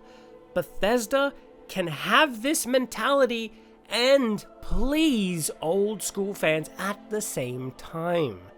Just put a slight cap on it. For example, let's take a quick look at the beginning quest, because it's a perfect example of what I mean. At the start, you're asked to cast a spell on a seal. For me, that was the fear spell, but it can be different for each player. That's fantastic, and should stay, but as you walk with Ferelda, that's the woman guarding the entrance, she lights up these, I don't know, magical doodads, which is nice. It's immersive and makes the player be, ooh, shiny, but what if instead she doesn't light them, but makes the player do it instead? She might ask for a basic fire spell. She might say, hey, cast a fire spell on this magical doodad well thing, and you cast it and it lights up. And then for the next one, she's like, hey, cast a basic ice spell, and and then the last one could be a lightning spell. Something as simple as this is enough for nobody to be locked out, but enough to just make you feel like you're earning your way inside.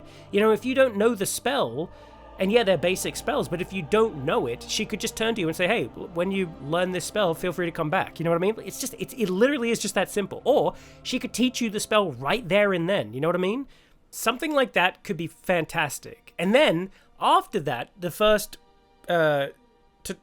mission you have with the Mages Guild is Tolfdir teaching you basic ward spells and their practicality within the game. And chances are you already know this. If you've already played your way here, you already know all this stuff. But what could have been good, and I know this would go against the accessibility, but tell me if this doesn't sound kind of cool.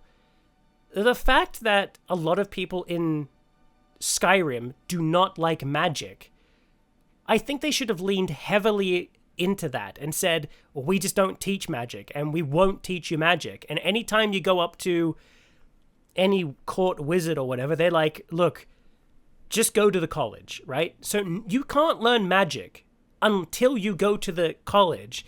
There you can start to learn the basic spells, whatever. That way it would genuinely make you feel like you're going to this school to learn magic, and you do learn magic.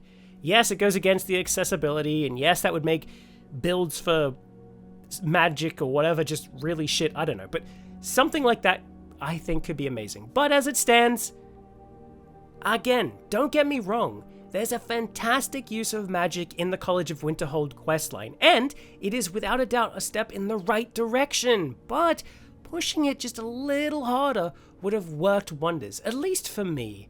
I understand Bethesda isn't going to return to the old school guild style because they want to open up their games to be as accessible to as many people as possible. I understand all of that, but as I said, this proves they can be immersive and use magic, but still not lock anybody out. So why not continue to do this? Just push it a little harder and it would have been fantastic. Another thing that is a slight gripe is Winterhold itself. it's a pretty much dead town now because of events that happened before Skyrim. The Nords blame the college for what happened because the college pretty much survived untouched, while the town took all of the damage. What I think would have been really cool is this questline could have been what actually happens or does trigger the event, and then half the city really does fall beneath, into the ocean below. I know that's a wild idea, and most likely absolutely impossible to pull off, but you can't tell me something like that wouldn't be awesome as hell. I mean, I know I'm being crazy, but if you're gonna raise the stakes, you can't tell me standing outside of the College of Winterhold as you're down there trying to save it, half the friggin' town just doesn't just plummet into the ground below, and you're just sitting there being like, what? What just happened? You know what I mean? To me, that would be cool. But as it stands, the College of Winterhold quest isn't actually bad at all. Sure, I personally think it's weird to become the Archmage after these events. I mean, yeah, I did save the day, but I hardly think I'm qualified. I think old Tolfdir should have become the Archmage or something. I don't need to be the leader of every guild in Skyrim and Oblivion, Morrowind, I don't need all of that. Well, not Morrowind, but you get what I'm saying. It's fine. I had fun, and that's all that matters. So let's just move on, shall we? Chances are the first group you're going to encounter in Skyrim is the Companions. They are located in Whiterun, so I stumbled into their HQ Jorvaska and asked a member named Ayla about joining up. She tells me that they don't just accept anybody who stumbles in, and that I should speak with their leader, Kodlak. So I pop on downstairs and speak with the man. He tells us that we have a good spirit and is about to accept us when another member named Vilkas speaks up and asks Kodlak if he's really considering letting us join because he doesn't even know who we are. Kodlak doesn't care and tells Viscus to see what I can do. So we walk outside and I throttle him with my giant hammer. Poor guy didn't even stand a chance. After the fight, he says, yeah, you're pretty good, but hey, take my sword to go get sharpened. But hey, be careful though, because that son of a gun is worth more than you are, probably. I mean, it wasn't, that's for damn sure. Anyway, we take it to the smith, Yorland. He thanks us and now tells us to take a shield he finished working on down to Ayla. So I do as I'm told. I take the shield down to Ayla, who is chatting with another member named Skjor. She thanks us and calls yet another member named Farkas to show us to our bed, which we will never use. And with that, we are now a new but unproven member of the Companions. Our first order of business for the Companions is to seek out a fragment of Wuthrad, an axe once used by the legendary Ysgramor, a famous warrior who was once believed to be the first ruler of Skyrim. There you go, a little bit of Skyrim lore for you there. Hey, whip that one out at trivia night, or go up to your mum and say, hey mum. She'll say, what's up, son or daughter, or what's up, you? Hey, what's up?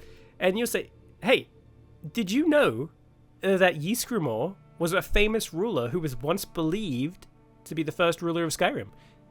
I tell you what, if you've never seen your mum ever proud before, I tell you what, she'll drop to her knees, man. She'll write that on a post-it note, slap that bad boy on a fridge and say, hey, my child is a genius. I love this little rambunctious scamp.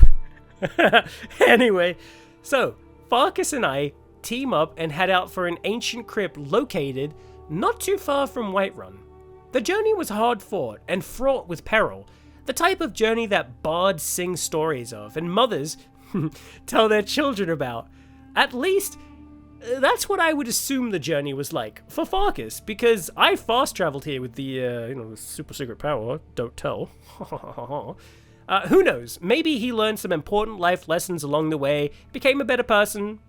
We'll never know. Either way, both Farkas and myself battle our way through the crypt until we reach a dead end. The way forward seems to be blocked by a locked gate, and after a little bit of searching, I found the lever to unlock the gate. only it was a trap. When I flipped the lever, the gate I wanted did indeed open, but another came crashing down, trapping me in the room I was in. I tried to flip the lever again and again, but it was completely stuck. Farkas seemed to enjoy this and promised to find a way to let me out, but as soon as he went to leave, a group of people, armed to the teeth, ran into the room. It seems these were the people who set the trap, and they knew we were coming and who we were. Slowly, they pressed in, taunting Farkas as they did, until he was cornered. It appears Farkas is about to meet his end, but suddenly he drops his sword. He begins to shout in pain as his body starts to twist and change, his legs and arms growing longer and grow fur, and eventually he transforms into a werewolf and easily kills the entire group. After the carnage, Farkas runs off deeper into the crypt. I thought I was going to be left for dead in that cage, but no. The gate unlocked, and I ran out. Farkas, now in his human form, begins to fill me in. Farkas is indeed a werewolf, but not just him. A group in the companions known as the Circle are werewolves as well, and they consider it a blessing. The group who attacked us here are known as the Silver Hand. They hunt down werewolves and know that the companions are werewolves as well. Anyway, with that done, we press on deeper into the crypt, and we battle our way past undead, and what feels like 100 more Silver Hand members, and of course, some giant bloody spiders. Bloody spiders? Don't worry though, I burned their bodies. It's the only way to make sure they're dead. In time, we find the fragment of Wuthrad we came here to find. I take it, and Farkas and I both return to Jorvaska, where I am fully made a true companion. Although, I have to laugh because when everybody was gathered and Kodlak was asking if anybody would vouch for me, nobody said anything. That's because Farkas was meant to speak up and vouch for me. He's supposed to be like, I vouch for him. But he was so far behind me, I couldn't hear him talking, and the subtitles didn't show up, so it just made me laugh because it seemed like nobody wanted to vouch for me. Anyway, he made it to the gathering, and we were made a companion. After that, we're directed to go and speak with Skjor, who has something he wants to give us. He tells us to meet him in a secret place called the Underforge later that night. When we meet him, he asks if we're prepared. I, of course, have no idea what to be prepared for, so I just lie and tell him, I'm totally prepared, my dude. He tells us to follow him inside, and I do what I told, and I follow him inside. And what I find inside is something I was not prepared for. There inside was a werewolf. Skjor explains that the ceremony we had earlier was pitiful, and he believes that we are better than just a regular member of the Companions, and he wants to make us part of the inner circle. He tells us that Ayla is the werewolf standing in front of us, which, again, I was not prepared for, and she will be our forebearer. So basically, what's happening here is Skjor and Ayla are going behind Kodlak's back and want to turn us into a werewolf as well. Kodlak believes being a werewolf is a curse and not a blessing, but the rest of the circle don't feel that way at all. So, without much choice, I agreed to join the circle. So, I drank some of Ayla's blood, black out, and when I come to, I'm a werewolf, baby. Ow! Team Timothy for the win! I roam around Whiterun a little, and some guards try to attack me, but I black out again before I even have the chance to do anything. And when I come to, I'm outside in the wilderness, somewhere, and Ayla is right there next to me. She explains that she and Skjor have set up a celebration. I have been doing a lot of air quotes throughout this entire thing. Here's another air quote for you. I air quoted air quote. Anyway, it seems a group of Silverhand are pretty close by, and we're going to wipe them out together. Skjor went on ahead of us, so Ayla and I try to catch up. We battle our way through their base like it was nothing. I became a werewolf and really enjoyed the moment, if I'm honest. Eventually, we make our way to the end of the base and kill the boss. Sadly, after the battle, we find Skjor on the ground. He's dead. And Ayla is furious. And also, I accidentally ate his heart in the middle of the battle. But she wants to take revenge on the rest of the Silver Hand, which is completely understandable. But first, she sends us off to get another fragment of Wuthrad, which is super easy to do. After I find the fragment, and I have it in hand, I return to Jorvaska to be praised for a job well done. Only, I'm not praised for the good puppy I am. Instead, Kodlak scolds us for our actions, and explains that we took the vengeance for Skjor's death a little too far. In any case, he tells us the truth about how the companions became werewolves in the first place, and how he truly feels about it. It seems that the gift, air quotes, of lycanthropy is actually rather new to the companions, and that it was one of his predecessors that made a deal with some witches, but didn't fully understand the deal he was making. It seems that upon death, the person who was a werewolf would have their soul sent to Hircine's realm, not Sovngarde.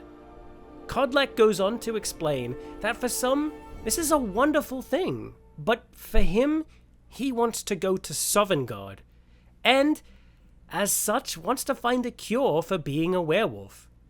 Thankfully for him, he knows that the group of witches is still around Skyrim and sends us off to bring back their heads. So, we run off to the witches, slaughter them all, rip their heads off, and return back to Whiterun. But when we do, we find that the Silver Hand has stormed Jorvaska, killing Kodlak, and also stealing the fragments of Wuthrad. It seems that they were a little bit upset for us killing them. So, we set off to their base to wipe them out for good, and get back the fragments of Wuthrad, and, of course, avenge Kodlak. After that is done, we return to Jorvaska and attend the funeral for Kodlak. It seems like almost all of Whiterun came to pay their respects. Afterwards, we hand the fragments of Wuthrad to the companion smith, Eorland, and meet up with the other companions in the Underforge. They feel bad that Kodlak never got his wish to be freed from his curse and have his soul go to Sovngarde. So they want to continue with his plan and travel to Ysgramor's tomb to undo his curse so his spirit will be free to travel to Sovngarde. Sadly, the only way inside the tomb is with Wuthrad, which acts as the key to the tomb. But thankfully, at that very moment, Eorland busts into our super secret base and hands us the newly reforged Wuthrad, which is super convenient for us and amazing how quickly he did that. So, with that, Vilkas, Farkas, Ayla, and myself speed off to Ysgramor's tomb, open the door using Wuthrad, continue deeper into the crypt, toss the heads of the witches into the fire, battle the werewolf spirit of Kodlak, and then finally free him from his curse. As thanks for us doing that for him, he names us the new Harbinger of the Companions, which is their leader. Again, more air quotes. And then his spirit continues on to Sovngarde. The end. So, that was the Companions, Skyrim's version of the Fighters Guild. And how was it? Short, actually. Like, really short. I know that story might have actually been, long to listen to, listen to me waffle on, but it really isn't that long in the game. It's really short. However, I feel like something is missing. Personally, I wasn't a big fan of being forced to continue the quest as a werewolf. It didn't really... It just didn't feel earned, and I was actually curious what would happen if you turned it down. And what happens is nothing. Skjor just goes, well, come on back later whenever you're ready to be a werewolf, pal. And that was my skill. That was terrible. Anyway, I really think what would have made this better is to let the player have a choice. Become a werewolf and go along with the companions, or switch sides and join the Silver Hand. Maybe, I don't know, maybe you might be sickened by the fact that they're werewolves. I don't know, but maybe you want to go and join the Silver Hand. I'm always a big fan of branching storylines because in my eyes, it always adds replay value. I mean, picture it. Maybe they want fragments of Wuthrad for some reason. Maybe Kodlak has a brother, and his brother is the leader of the Silver Hand, or I don't know, something like that. I'm just spitballing here. You get the rough idea. More could have been done. I still feel strongly about needing that certain skill requirement before being able to join the companions, like I did for the college, but hey, at least they try. You do get to fight Vilcus, but the fight is easy, even at low level. At least they put the effort in, I guess. Another thing I wasn't a fan of was going right from welcome to the companions to, okay, now you're in the circle. I mean, it literally went from like 0 to 100, you know? There was no proving, no nothing. It was just like, oh, you went with Farkas. You know, secret now. Welcome. You're pretty good. Welcome to the circle. It sucks because that is where things pick up. But I feel like there needed to be maybe 1 or 2 extra missions here. Like something was missing between that. Maybe, I don't know, maybe getting to know the members a little bit better. Maybe you were off with Skjor on some Wuthrad mission, and maybe the Silver Hand attacks, and maybe they trap him, which could also go to show that the player, maybe he's losing his touch, which ties back to how they were able to catch him and kill him later on. But then maybe you battle your way through the Silver Hand and rescue him, and then you're rewarded with that because, you know, Skjor was able to see your prowess in battle or something like that. That's all I'm saying. These things, I believe, needed to be fleshed out just a little bit more. That's how I feel, okay? The final thing I want to bring up with the companions is, of course, probably the thing everybody's been waiting for me to talk about, just like in Blood Moon, is the werewolf. It finally makes its return since Morrowind, which is fantastic. Now, if you haven't seen my thoughts on the werewolf, I strongly suggest you check out Morrowind's DLC video so you can be fully caught up with how the werewolves were before Skyrim. But if you want the short version, which I'm pretty sure everybody just does, the werewolves were fun, but they had far too many downsides to be worth staying one, or even really becoming one in the first place. Skyrim fixes that issue. Sort of. You now control when you become a werewolf, which is good. It was my biggest complaint in Morrowind, but you can't control when you turn back into a human, which is honestly a really strange choice. The only way to turn back into a human is to use the wait function. But again, this is awkward and I honestly don't like it. You get a perk tree, which is a way to level up your werewolf abilities, which is, again, I mean, that's just neat on its own. So, what else has been fixed? Well, you don't suffer any more debuffs from not killing anybody in your werewolf form, which is another, I mean, that's 2 thumbs up for me. But that's where the praise kind of ends. I wasn't really a fan of seeing the first-person mode removed. I actually really loved that in Morrowind, and after seeing it there, I was excited to see what they would do for it in Skyrim. But what I got was a forced third-person view. Now, this isn't a problem for some people who do like to play in third person already, but I don't play Elder Scrolls like that, and I didn't like it. I didn't like being ripped out of first person.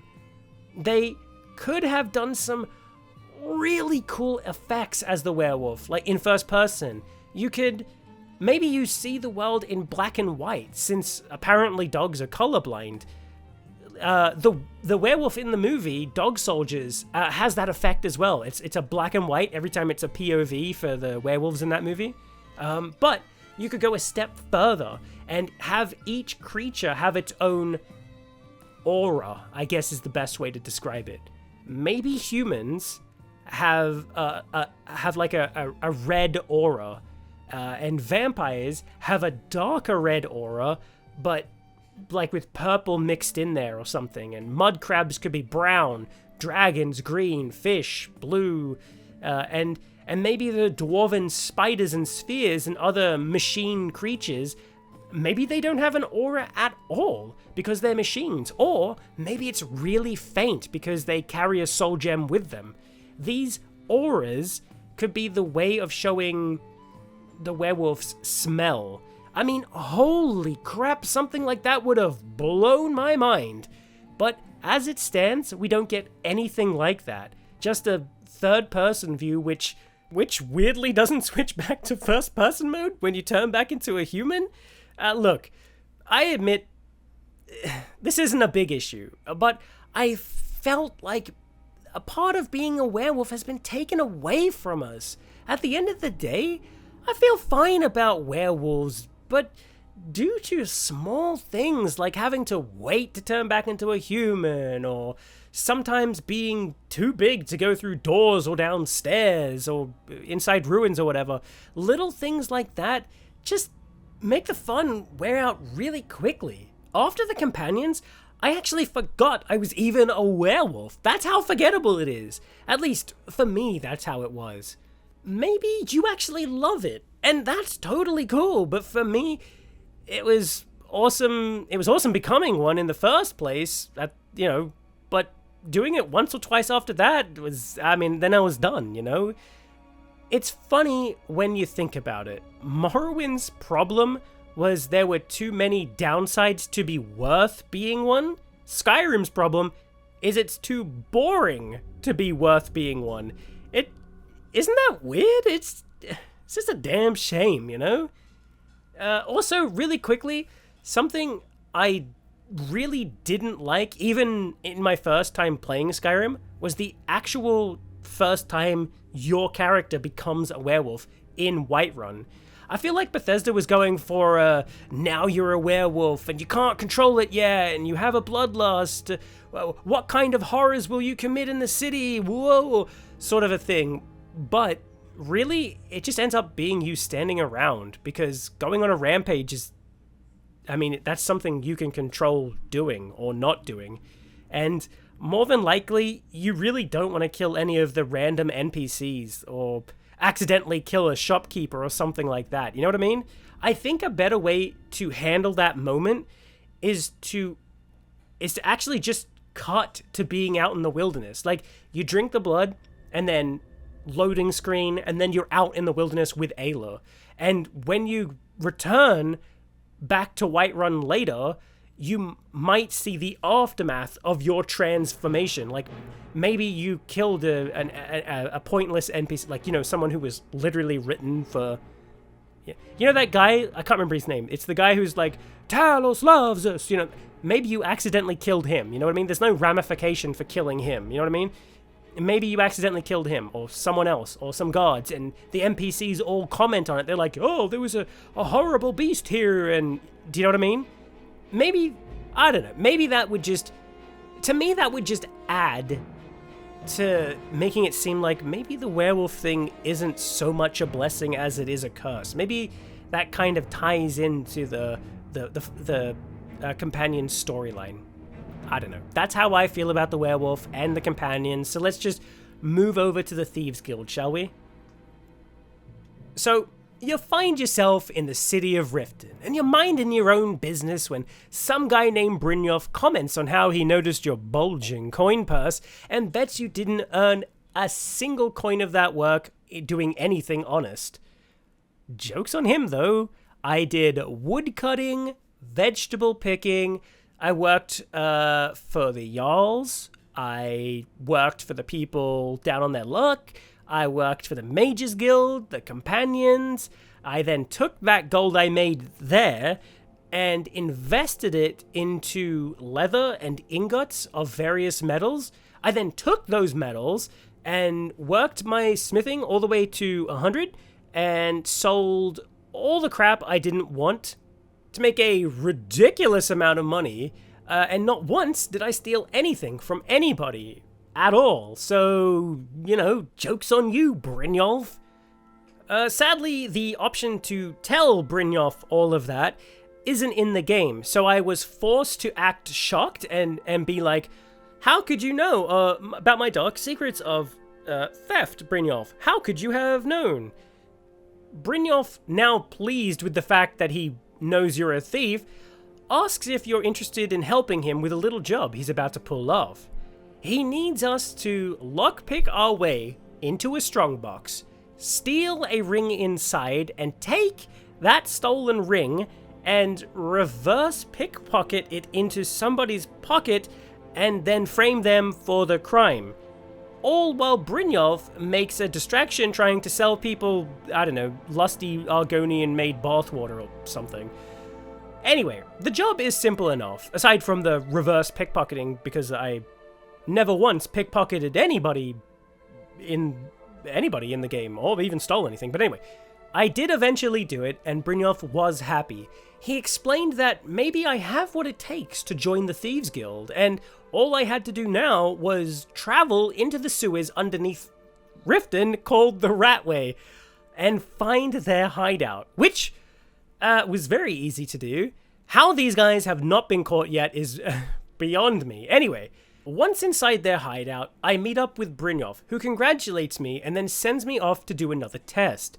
I'm to track down 3 people who all owe the Thieves Guild some money, so I went back up into Riften and searched them out one by one, convincing them to, give back the money they owe.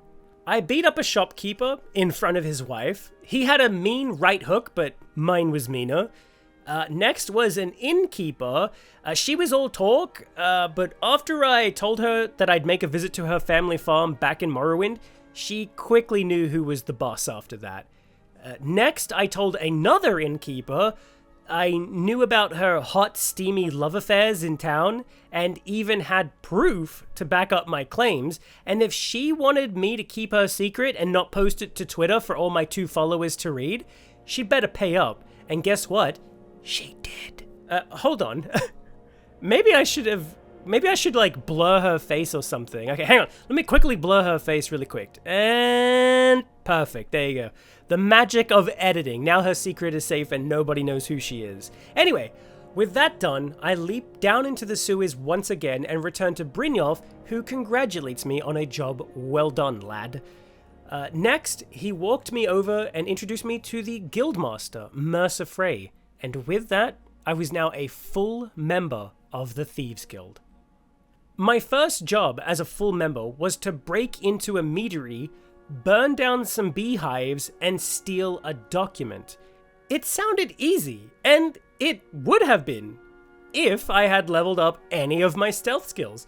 But I hadn't done that, so I just ran past all the guards, used a torch to set the beehives on fire, run back inside the house, down into the basement, and steal the documents out of the safe. It was the perfect crime. Nobody even knew I was there, except all the guards who were quite clearly able to tell I was there and were actively trying to kill me. Other than that, perfect crime. Perfect crime. I returned back to the guild and told Brynjolf the good news. He is pleased I was able to finish the job and lets me know that a woman in Riften named Maven Blackbriar is our next client, and she wants to see us right away. Who is Maven? Well, think of her as a corrupt woman who owns a very successful meadery in town. She just wants more power, riches, and control over Riften, as anybody does. She's almost like kind of like a mob boss in a way, and even has ties to the Dark Brotherhood and Thieves Guild, and probably more than that as well. Regardless, we meet up with her and she gives us our new job. We're to head to Whiterun and find out how one of her competitors was suspiciously able to get his meadery up and running really quickly. Now, how we go about this task is actually quite simple.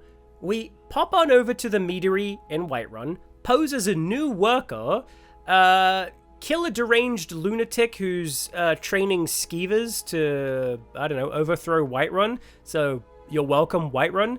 Then we take a batch of poison, put that into a new batch of mead, which in turn poisons the captain of the Whiterun Guard, thus getting the owner of the mead thrown in jail for attempted murder, and then that puts the meadery in control of somebody else who works for Maven. Simple. It's simple science. It's just that easy, folks. Once that is done, we do learn that the owner got his funds to build the meadery from a secret source. We also learn that this secret person also tried to buy the other meadery, the one where we burned the hives down. So whoever this person is, they're trying to drive a wedge between Maven Blackbriar and the guild. However, Mercer Frey found that whoever this person is, they've made a mistake. One of the letters mentioned a name that Mercer actually knows. Gollum I, an Argonian who works at the East Empire Company in Solitude. So, we go there and find out what he knows. And what he knows is actually a big break. He knows the name of this mystery person. Her name is Carlia, and she is waiting where the end began. So, we return back to the Thieves Guild and tell Mercer what we learned. And Mercer actually knows who this person is. He explains that Carlia was actually a member of the Thieves Guild who betrayed them. She killed the old leader and almost killed Mercer himself. After that, she vanished. When we tell Mercer that she is hiding out where it all began, he immediately knows the place. The place where she murdered Gallos, that's the former guild leader, and almost killed Mercer, Snow Vale Sanctum. So, Mercer and I both head off there and try to kill her. The runes themselves are easy enough, and we make our way through any locked door in our way, no challenge for the leader of the Thieves Guild. Mercer and I continue to fight our way through the crypt until I'm struck with an arrow. I drop to the ground, unable to move. I watch helplessly as Carlia steps out of the shadows and towards Mercer. The two of them begin to talk, and it seems like something isn't quite right. As soon as the two are about to fight, Carlia turns invisible and, she vanishes.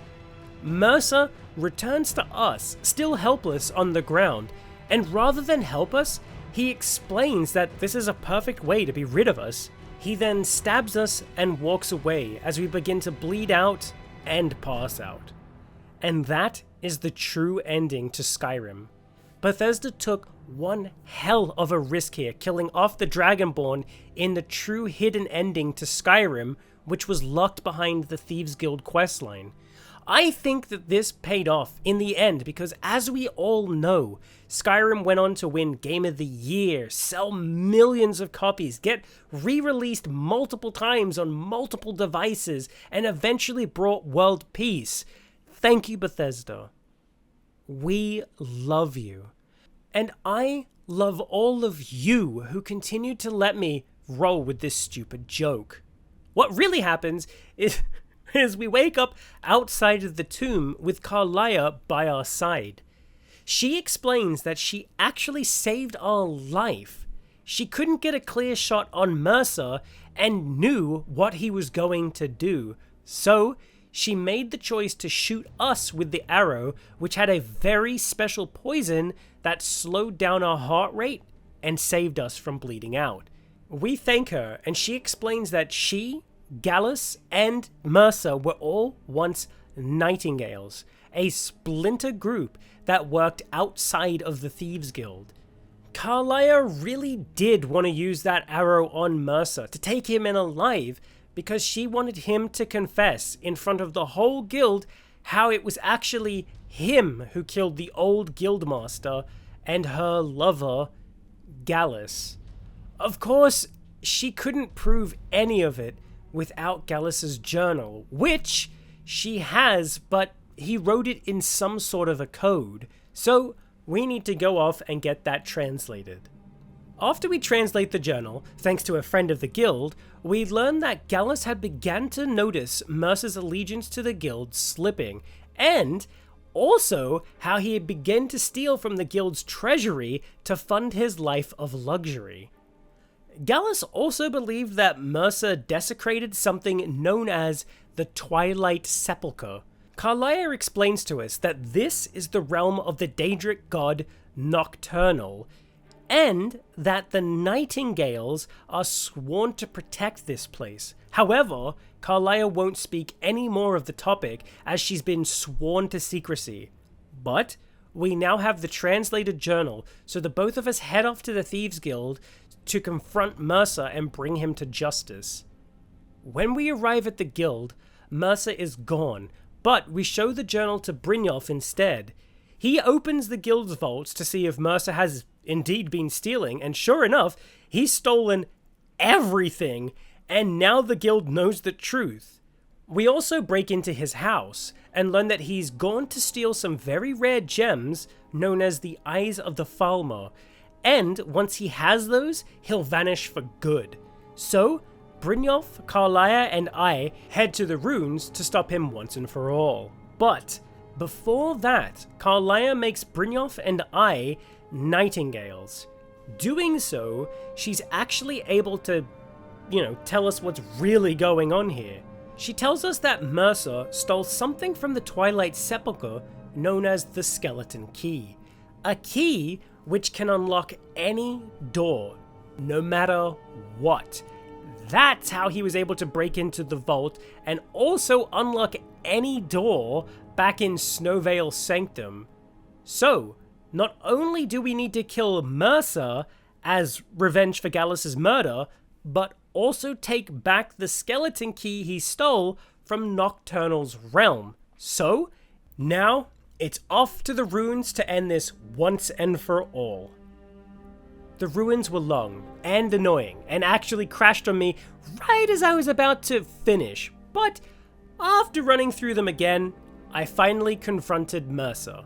He tries to justify his actions, but nobody cares at this point, so we strike him down, take the key, and escape outside. Now it's off to Nocturnal's realm to return the key back to its rightful place. I have to stay in the shadows and avoid the light. I have to solve a few puzzles, but once that's done, we also learn that Gallus's spirit is here. And after we return the key, Carlia and he have a nice little heart-to-heart moment. And that's it. That's the end of the Thieves Guild. Is what I would say if that was the actual end of the Thieves Guild, but it isn't, and now I have to rant, okay? Technically that is the end, so if you want to wrap it up and go, yeah, okay, great, done. That's the end. But I have to do a bit of ranting here. To become the leader of the Thieves Guild and actually finish the Thieves Guild questline, we need to re-establish the Thieves Guild presence in all of the cities around Skyrim, Riften excluded. To do that, we need to complete 5 side quest missions, which are all radiant by the way, in a single city. Once we do that, we'll actually get the mission which establishes the Thieves Guild presence in that city. And then we have to do that. Again, for every city, Riften excluded.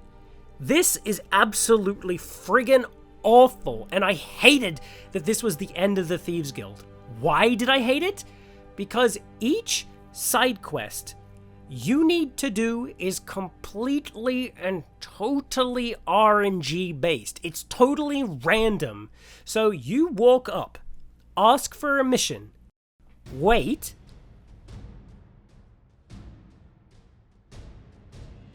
get the mission to say, it's for Whiterun, but hey, you've already done Whiterun, so you cancel the mission. Wait, and then repeat the process again until you get the city you need to go to. There's 5 side missions you need to complete, 4 cities in which you need to complete them in, with a single mission at the end for a total of 24 missions.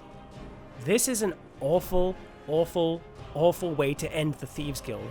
Now, I hear you. It's all completely optional, but without this step, you will not be getting the canonical ending of the Thieves Guild. You're meant to become the leader. You're meant to restore the Thieves Guild back to full glory. It sucks. I was fine with the Thieves Guild story. Sure, it didn't feel very Thieves Guildy, but it was still a solid story. All of my feelings, however, all those happy ones, came crashing down when I was forced to talk to Delvin, accept a quest, wait to see if it was the city I needed, cancel the quest, drink some mead to drown out my sorrows, talk to Delvin again, accept the quest again, wait to see if the quest was the same quest I needed, cancel the quest because it wasn't, cry under a waterfall, talk to Delvin again, accept the quest. But this quest is actually bugged out, so you can't actually finish it, and even if you did, it was in Riften, and Riften doesn't count, so you go back to cancel the quest, drink some more mead, cry again, talk to Delvin again, accept the quest, wait to see if it's the quest, it is the right quest, do the quest, which is very, very boring and very, very easy, go back to Delvin to hand in the quest, repeat over and over again. I am not joking when I say I did this whole thing for 2 damn hours. 2 freaking hours! Not because the missions are long. Oh, hell no. They're quite short, and you can even double them up if you want to, by talking to another Thieves Guild member. But, I mean, I kept getting the wrong missions over and over and over again, and I kept crying under waterfalls, and oh... This could have all been fixed with a single add-on. Pick the damn city you want to go to. Or, I don't know, how about just give me the final missions for each city? Then it's just 4 missions. It doesn't matter. I'm not using mods. I'm not using console commands.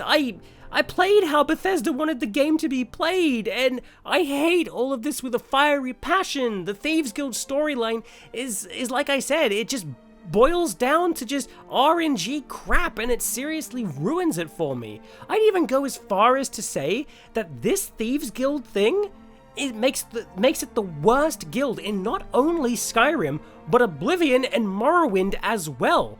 Hell, Daggerfall and Arena are the only ones worse than it, because, I mean, those are literally just endless radiant quests. It's pretty easy to beat that. Okay, it's done.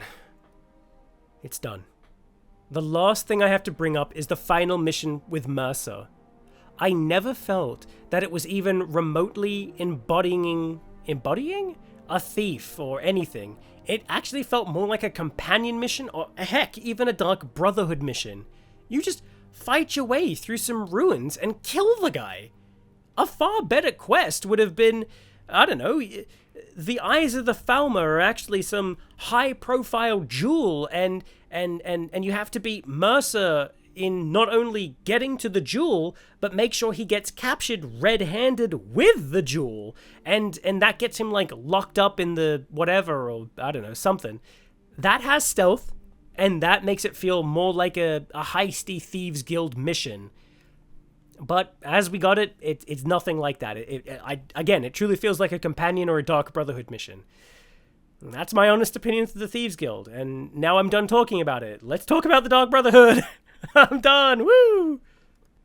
After hearing some rumors about a child named Aventus in Whiterun trying to perform the Black Sacrament, a ritual used to summon the Dark Brotherhood, we pop on over there to check it out. We break into this child's home. We break into the child's home and he is indeed performing the Black Sacrament. We speak with him and learn that he's been trying to contact the Dark Brotherhood for a while now. It seems he wants somebody to assassinate the cruel head mistress of the orphanage in Riften. So, I accept the mission because Lycan the Fifth has all this pent-up anger from the Thieves Guild and needs to unleash it on somebody. So, we activate the super secret Dragonborn power of fast travel and zip over to Riften's orphanage lickety-split. Inside, we find the head mistress, Grelog the Kind. We listen to her bully the children, and if Lycan the Fifth wasn't angry before, he is now. We sneak into her room and close the door behind us before shattering her spine with my giant hammer. But then, it happened. All the children burst through the door. They caught me in the act. They all stared at me with their creepy, beady children eyes and their strange potato faces. I thought it was all over. I prepared myself to turn them into baked potatoes, but then something happened. They cheered. They laughed. They thanked me, and I couldn't help but jump for joy for them. I returned back to Aventus, who wanted her dead in the first place, to collect my reward. I gave him the good news, and he gave me a plate as thanks. A plate. Oh, I'm sorry. Heirloom. It's a bloody plate, man. I tell you what. Thanks, Aventus. I'll put my raw chicken legs on this bad boy. I mean, get the shit out of here. Goodbye. After the hike up to the throat of the world, I went back down again, and I was tired, so I took a nap next to my bear-hating wife. When I awoke, I found myself in a strange cabin. A woman on the shelf spoke to me. Man, that's not like... That sounds like the ramblings of a madman. There I was, man, waking up in a cabin with no memory of how I got there, and then suddenly some woman was sitting on top of a shelf and she started talking to me and I was freaking out, man. That's the last time I'm doing skooma, man. Oh well, anyway, this lovely lady is Astrid, and she explains that she knows all about my murder of Grelog, because she's actually a member of the Dark Brotherhood. She wants me to make it up to them by killing one of 3 people in the cabin. These people are tied up and helpless, and we must decipher which one among them is the one we're supposed to kill. Astrid, again, she doesn't tell us, so we talk to each one of them and try to figure out who is who, but, I mean, I'm not good at deciphering clues and mysteries and puzzles, and, you know, people make fun of me because me no talk good and me no think well, so I did the best thing me could do, and me set fire on all people, and they all died. Good, Bernie? Thank you. Anyway, Astrid was impressed with how I conducted myself, and offered me the chance to join the Dark Brotherhood. I was sick of being the Archmage, Harbinger of the Companions, Dragonborn, Thane of Eachhold in Skyrim, champion to every Daedric Lord, leader of the Thieves Guild, master known root collector. Man, I wanted to let my hair down, get wild, toss all caution to the wind, so you know what, I accepted the offer, man. Yeah. Anyway, she told me the password to the black door to their sanctuary, which is silence, my brother. Just in case you wanted to know. But don't tell anybody, alright? Because we at the Dark Brotherhood, we take our privacy very serious, and we don't want to get, you know, hacked, so please don't tell anybody our password. Anyway, I eventually made my way over to the sanctuary and met up again with Astrid. She welcomed me into the Dark Brotherhood and sent me off to find one of the other members, Nazir, for some work. Nazir was a nice enough fellow, actually, he's a really nice fellow, and he gave me my first 3 assassination missions. I am to assassinate, that sounds better. I am to assassinate a beggar named Narfi, an ex-miller named Enodius, I hope I got that right. Enodius Papias.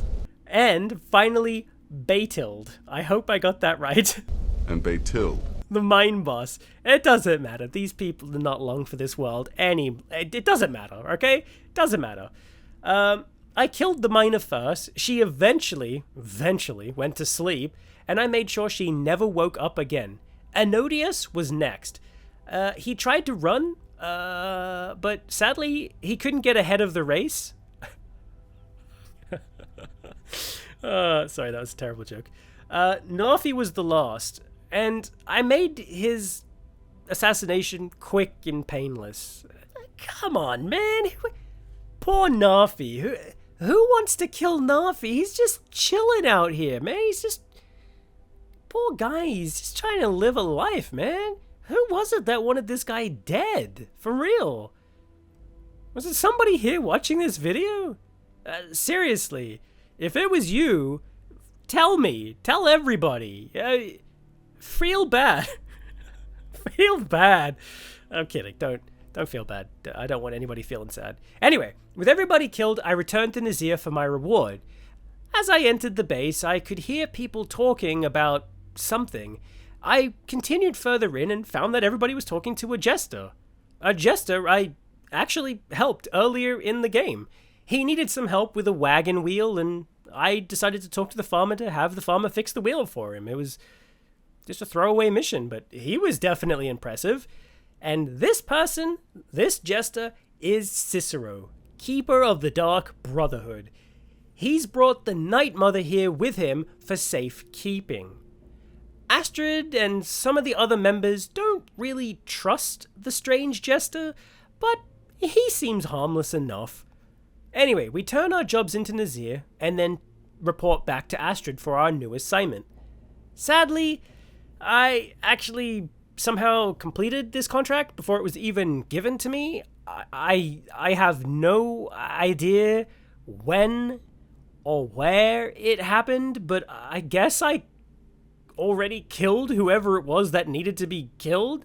I don't know. The client was a little upset about this, but still paid me nonetheless, so I just returned right back to Astrid in the sanctuary and reported the job, well-ish done. But Astrid seems distracted, so I ask her what's bothering her, and she explains that Cicero has been acting strange. Stranger than normal, I guess. It seems he's been overheard talking to somebody behind locked doors. Astrid's afraid that he's plotting something and wants my help in figuring out who he's talking with and what they're plotting to do. But it's an open room with nowhere to hide. So, where do I hide? Well, inside the Night Mother's coffin, of course. So, I run upstairs, open the Night Mother's coffin, and wait. Soon enough, Cicero enters and starts talking. Only, it doesn't seem like he's talking to anybody but the Night Mother. At that moment, however, we hear a voice in the dark. It's the Night Mother, who is fully aware we're inside her coffin, and actually thanks us for warming the bones. I don't know why I said that. She gives us the task to travel to an ancient crypt and speak with a man named Armand. We're also to tell Cicero, darkness rises when silence dies. At that moment, the coffin opens up without warning, and Cicero is equal parts shocked and furious. I spoke the phrase to Cicero, and he was dumbfounded. He explained that those are the binding words to signal a new listener, and that new listener was me. I am now the new listener of the Dark Brotherhood. That was a quick promotion, man. Just think, earlier today, I was killing poor old Nafi, and now I'm the listener. What an honor! As Cicero cheers and shouts, Astrid bursts into the room, thinking I was in danger. She demands to know what's going on and who Cicero was conspiring with. Cicero himself just outright tells her he wasn't talking to anybody but the Night Mother. I like that poor, just Cicero was just like, I wasn't talking to anybody. Astrid could have just asked him outright, but anyway, he explains that the Night Mother has also chosen me as the new listener. Astrid is so confused and taken aback by everything. I tell her that the Night Mother told me to meet up with Armand, but Astrid is having none of it, and she tells me not to visit Armand, but instead to go back to Nazir and get some more assassination missions while she figures out what in the heck is going on. So I visit Nazir and carry out 2 more assassinations. The first is a bard who is apparently so awful at being a bard that a lot of people in the town wanted him dead. Imagine being so bad at something that people want you dead. Thank God I make videos on YouTube. Struth, the worst I get are comments about how my accent isn't Australian enough. Crikey, mates, that's bloody unreal. Oh god. Anyway, I kill the bard and in his sleep, sleep tight, Mr. Orc Bard. And the next assassination was a vampire who works as a woodcutter. I was only sent to kill the husband, but I killed the wife as well, who was also a vampire. I mean, better safe than sorry, right? Actually, I actually rather liked these vampires. I got my wood from these guys when I was building my house. I feel bad for them. Who wanted these guys dead? Actually, I kind of feel like, off topic here, I feel like these vampires never got enough justification for what they're doing. If you actually go to this place, there is so much like context-sensitive lore going around and storytelling. It's actually quite amazing. I kind of wanted more to come of this. But anyways, I killed them and I returned back to Nazir. After speaking with Nazir, I spoke with Astrid one more time, and she began to understand what was happening and allows me to seek out and speak with Armand and see what he wants. I head to the crypt and find Armand inside with his bodyguard. He seems he actually does have a job for the Dark Brotherhood, but not just one. He actually has a few contracts out, and those are just stepping stones for the real target. Thankfully, it's nothing wild, mind you. It's just the freaking Emperor of Tamriel, Titus Mede II. This guy is barking up the wrong tree, I swear. If he wants assassinations of emperors, he should talk to the Mythic Dawn, not the Dark Brotherhood. Actually, I lie. The Dark Brotherhood did actually commit some assassinations before. Anyway, who am I to complain, right? We gotta pay the bills somehow. Anyway, his bodyguard hands us a sealed letter and an amulet to sell, which should cover the expenses of anything we should need to do while figuring out how to assassinate all of our targets. I return to Astrid and give her the letter and the news. She is, without a doubt, blown away. She accepts the contract and sends us off to fence the amulet to... Oh no. Oh, tell us, please. Oh, not Delvin. Not Delvin, anybody but Delvin, please. No. I do as I'm told, and I fence the amulet to Delvin, who, gives us a credit to buy anything we should need from him while doing our assassinations. I return to Astrid, but not before shedding a manly tear under a raging waterfall. And once that's done, Astrid explains the details of our first target. Who is this target? Victoria Vici, cousin of the Emperor. She is quite the well-to-do person up in Solitude and is also about to get married, which just so happens to be where she will be killed. So, I head off to Solitude, plan out how I'm gonna kill her. Will an arrow from up high do the job? No. Too many people can spot me. I know. I'll push the gargoyle off the roof and crush her below. Oh, Lycan, you've outdone yourself this time, you dastardly devil, you. So, I hide and wait on the roof until nighttime. I see Victoria heading to just the right spot. I sneak up my way to the gargoyle and... oh my... you son of a bitch! Oh my god, who is this guy?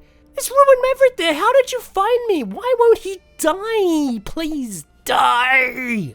After a reload, I try again, and this time I get it right. The gargoyle falls onto Victoria's head, and I run the heck out of town and back to the sanctuary.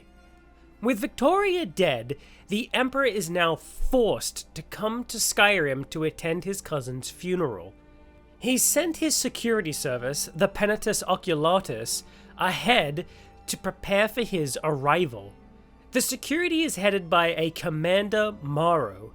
We are going to break this man by killing his son and planting false evidence on the body which implicates him in a plot to kill the Emperor. I follow his son to Whiterun, but I was completely unable to find a chance to silently assassinate him, so I just did it in the middle of the street. I planted the fake evidence on him and I was about to leave the city when the city guard stopped me. He was ready to take me in for murder because, I mean, he literally saw it, until he realized I was the Thane and he just let me go with an apology. Skyrim, I tell you what.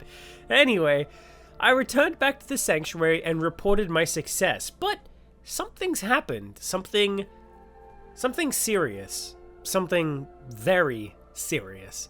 It appears while I was gone, Cicero apparently went berserk. He wounded a guild member and even tried to kill Astrid herself before fleeing.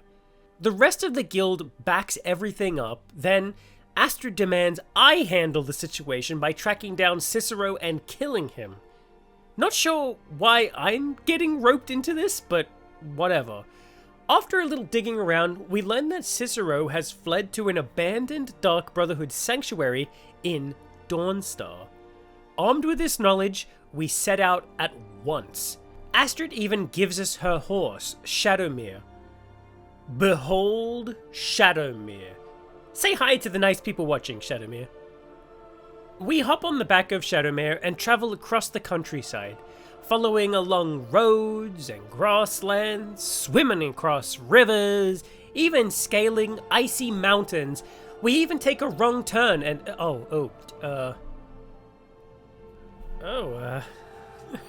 oops. I guess Shadowmere can die in Skyrim? Okay, let me rewind that and try that again. We travel across the land safely and arrive in the city of Dawnstar. Once inside the Dawnstar Sanctuary, we slowly follow Cicero's blood trail. He's been wounded, and very badly it seems.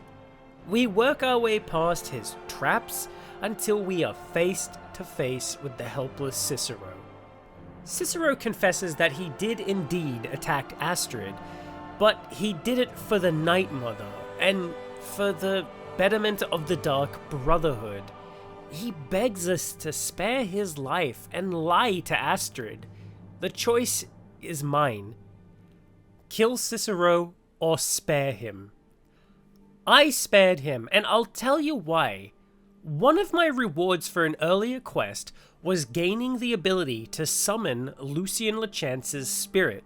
For those who don't know, he was in Oblivion as the speaker for the Dark Brotherhood.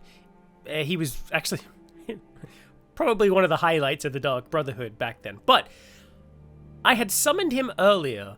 Some might have noticed him in the footage, but when he follows you around, he gives you insight on things going on. One of those things he comments on is Cicero right after the attack. He will say that Sithis actually doesn't want Cicero dead, which led me to believe that leaving him alive was the correct thing to do. I took that to heart when making my choice. I returned to Astrid and lied to her, telling her that Cicero is now dead. She thanks me for sorting out the whole mess and has me sent off for my next assignment. I'm to track down a famous chef called the Gourmet, who is in Skyrim right now. I'm to track him down, kill him, and pretend to be him. Why? Because the Gourmet is going to be preparing a delicious meal for the Emperor himself. That we are going to poison, and not only that, but nobody knows what the Gourmet even looks like, sounds like, or who he even is, so, I mean, he could be anybody, right? Even us. So, after learning who he is and where he's staying, we sneak up on him, kill him, take his clothes off, and dump his naked orc body into a wine barrel. I don't know why I had to get oddly specific there, but there you go.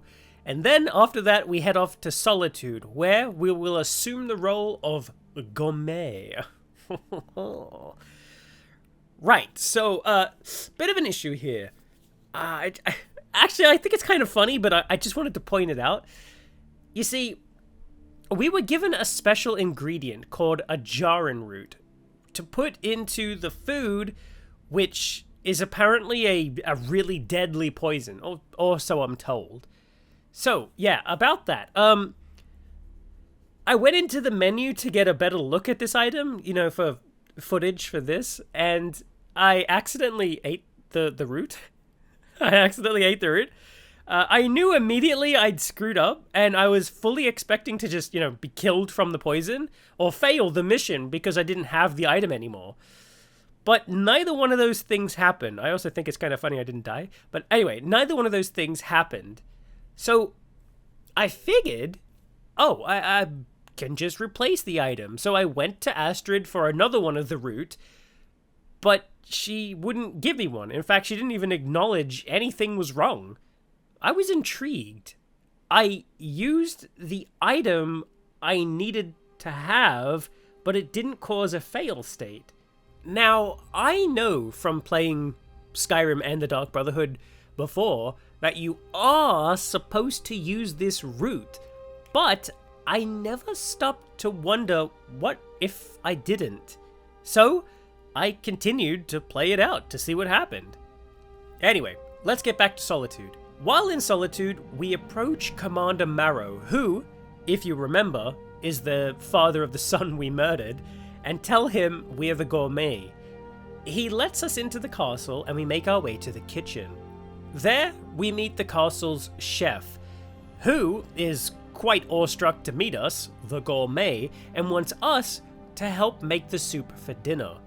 We fought around here, watching her add things to the soup, and normally this moment is where we'd slip in that jarrin root, but I don't have it, so she just finishes the soup, and, you know, this time we follow the chef to the dining room and serve the Emperor himself and his guests.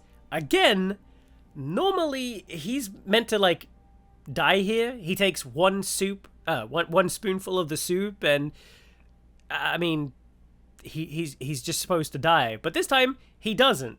And everyone just sits in total silence, slurping their soup and staring directly at me. The whole moment was rather awkward to say the least. And like in the Fifth, doesn't like awkward silences. So he set the whole room on fire and everybody in it. I mean, it was the only logical thing to do to break the ice, you know? After the Emperor was done roasting, I made my escape out of the castle, and just before I was home free, I was stopped by Commander Marrow and his men. Commander Marrow? Marrow? What have I been calling him? Whatever. It's a trap. It was a trap. He explains that the person I killed was actually a decoy, and that somebody from the Dark Brotherhood had ratted me out. Also, can I just point out real quick here.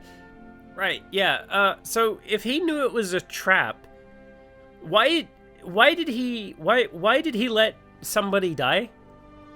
If he knew it was happening? If he knew exactly what was about to happen because he was told, I mean, why did he let an innocent person die? He explains that he's like, oh, that guy was annoying, but okay, you know, I've worked some pretty shitty jobs, and I've worked with some pretty annoying people, but never have I ever just said to myself, oh, hold on a second, now hold on. I know for a fact today somebody's gonna come in and kill that person. I tell you what I'm gonna do. I'm gonna let that happen, actually. I'm gonna let that happen. Yeah. And then I'll call the police. Then I'll call them. I don't know, just for some reason that really bugged me. I don't know why it bugs me so much, but anyway. The point is, I've been betrayed. Somebody in the Dark Brotherhood told Morrow what was going to happen and where I was going to make my escape. In exchange for this knowledge, they wanted Morrow to just leave the Dark Brotherhood alone. They'd call off the assassination and just be done with it, right? But Morrow has other plans because, well, we killed his son, and he's just a little upset about that. So he's just gonna go ahead and, kill me and kill the Dark Brotherhood in its entirety anyways, so whatever.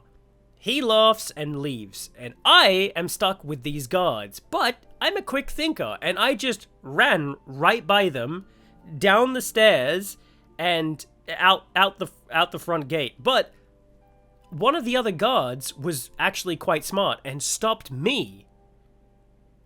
And I just said, would you mind letting me go? And he said, you know what? Hey.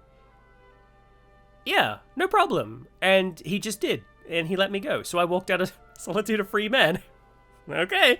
And then I fast traveled back to Sanctuary to hopefully stop the attack. But it was far too late. The attack was already over, and Sanctuary had been set on fire. I burst inside, searching for any survivors and killing anybody who got in my way. Killing bad guys, not fellow Brotherhood members, just to be clear on that. I found Nazir inside, and I told him what had happened.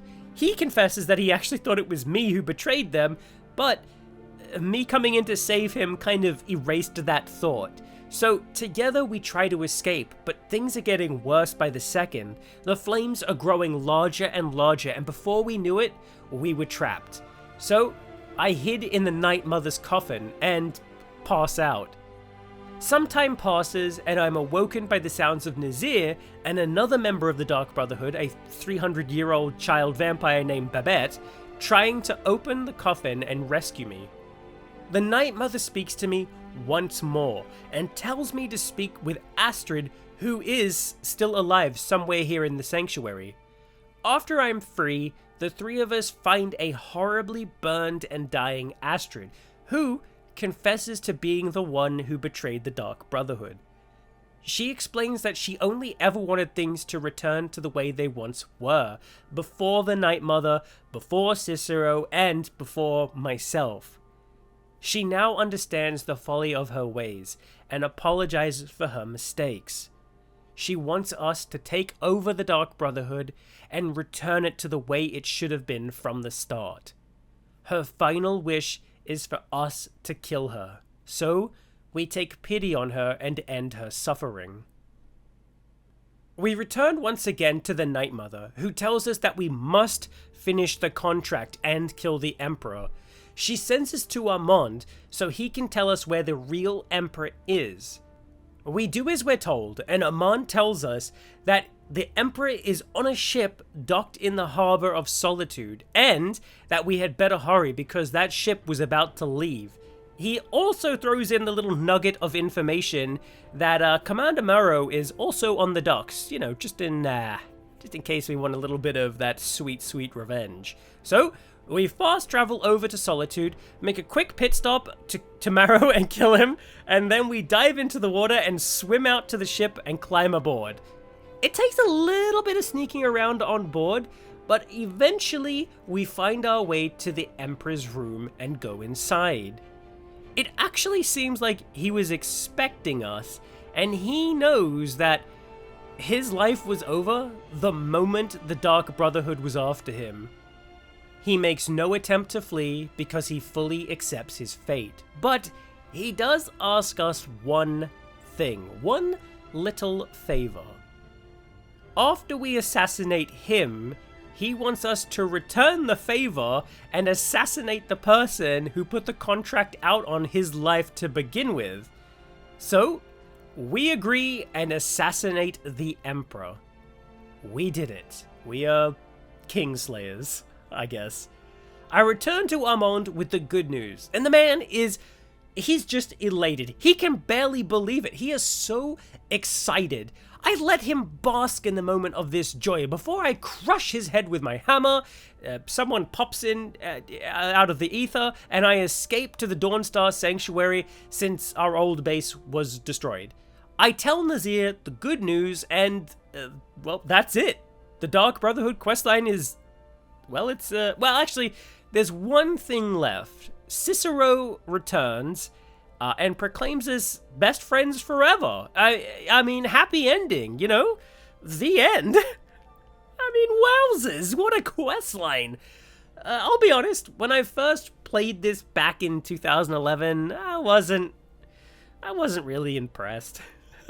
I didn't think it lived up to Oblivion's take on the Dark Brotherhood, but I feel a little different now. Well, yeah, it doesn't really live up to Oblivion, but it's not as bad as all of that. If you take it at face value, it's fine. It's actually quite good. It doesn't have as many enjoyable assassinations compared to Oblivion. Like, there's not a lot of, you know, like the gargoyle one, or the one in the Dark Brotherhood was the party, or the other one where you drop a moose head on somebody's head. You know what I mean? Like, Dark Brotherhood doesn't have a lot of those. It is just the most bare bones assassination contracts. I mean, it really is just as, you know, you walk in and kill poor old Narfi or the orc bard that nobody likes. It's just, they go to sleep and you just kill them. You know, nothing special. I do wish that they had fleshed it out a little bit more.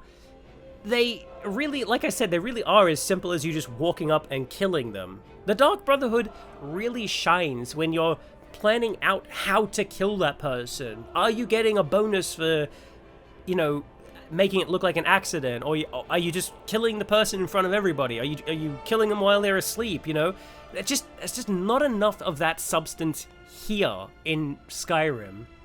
Cicero is also, I think, a huge part of why the Dark Brotherhood is as good as it is, and I really feel he should have had more to do here. And I mean, it's got to be said, the voice acting for Cicero is, I mean, it's on a whole nother level of awesome. One tiny thing I would have loved to see is the aftermath of seeing him for the first time when he was stuck on the road. The short version, again, if you missed it, the short version is that you can actually meet Cicero before the Dark Brotherhood questline, and it's a totally optional, very easy to miss quest just outside of Whiterun. Now, his wagon's wheel is broken, and he says that the farmer won't help him repair it, so he asks you to convince the farmer to fix it. So we go up there, talk to the farmer, convince him to do it, and that's it.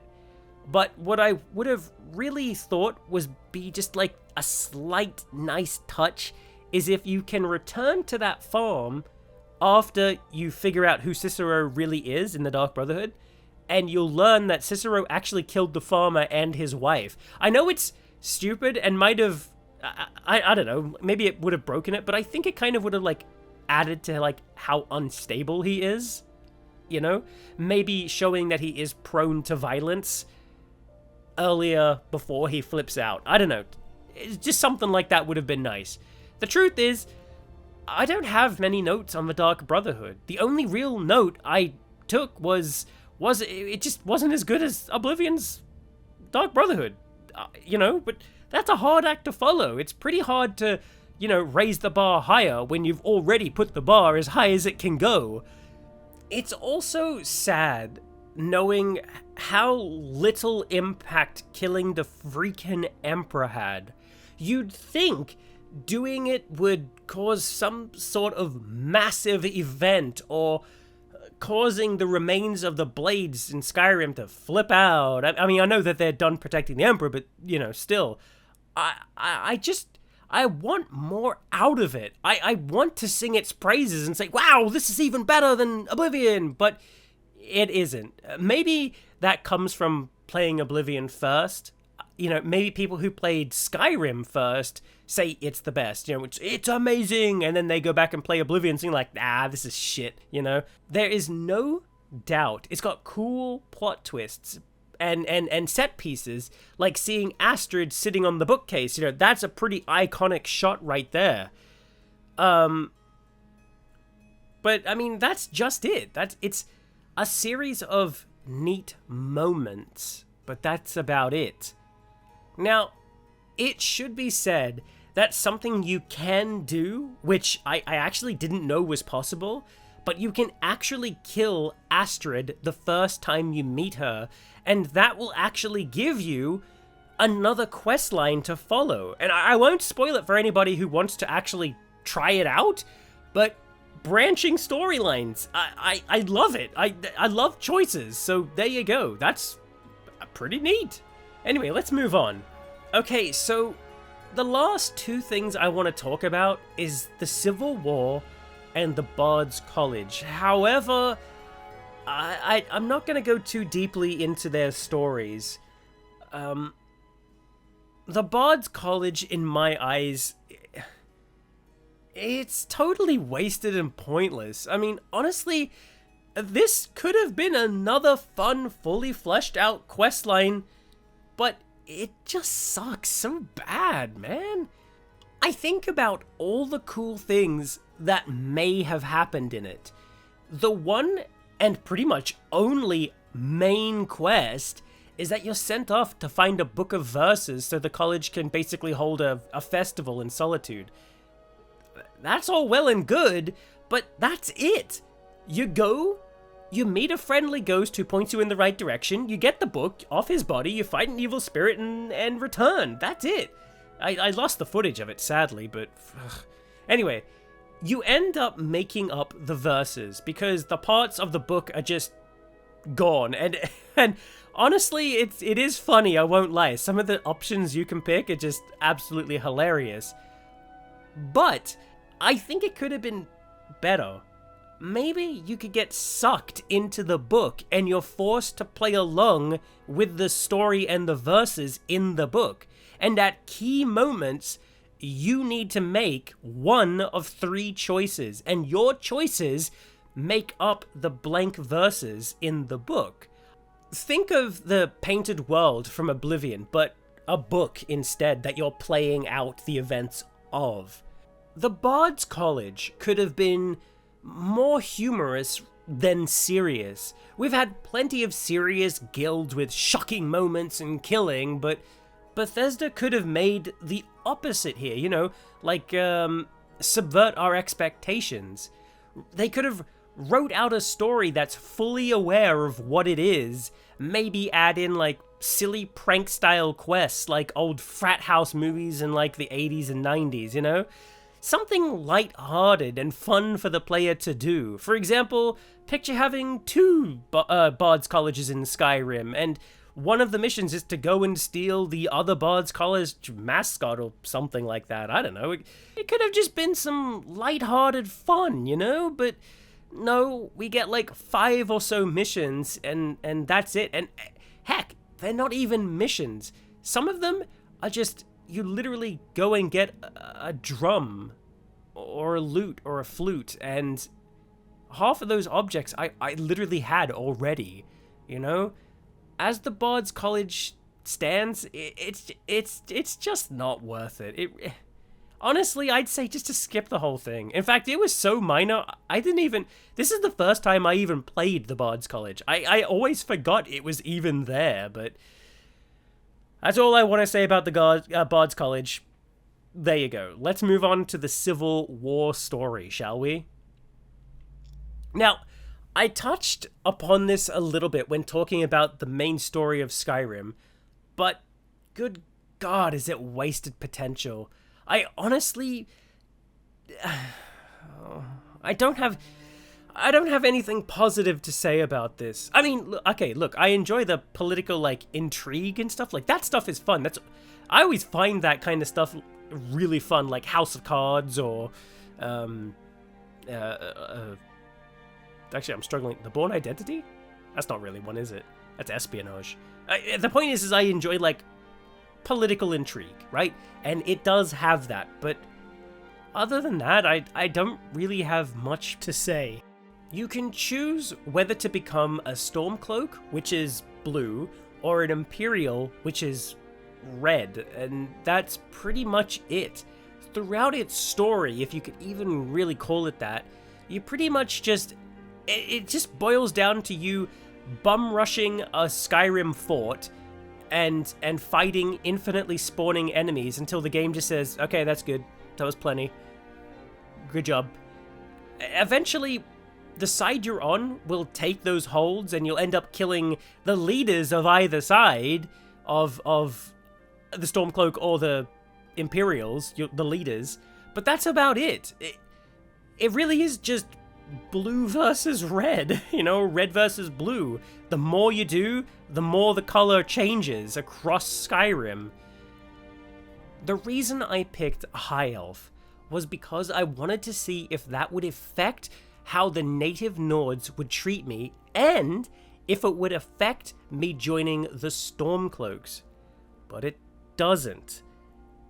The only thing it impacts is when you're initially joining. You're just asked why a High Elf is joining, and that's it. Now, listen.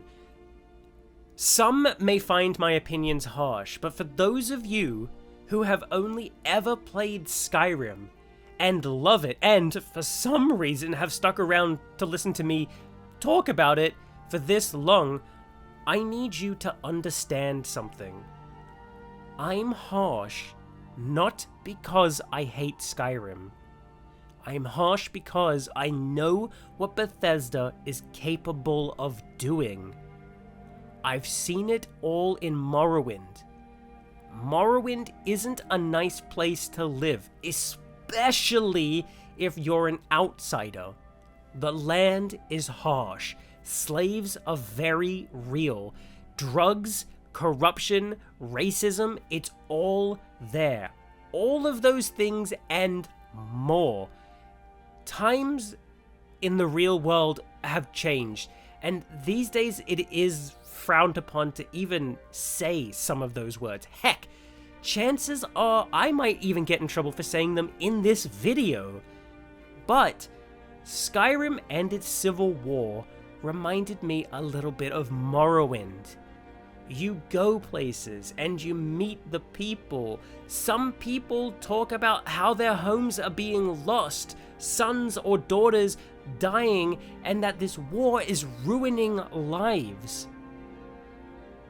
But I traveled all over Skyrim, and aside from just a few people talking about it, I never see the effects of it, or the effects it's having. Everybody seems fine for the most part. They might just go, yeah, those damn Stormcloaks, huh?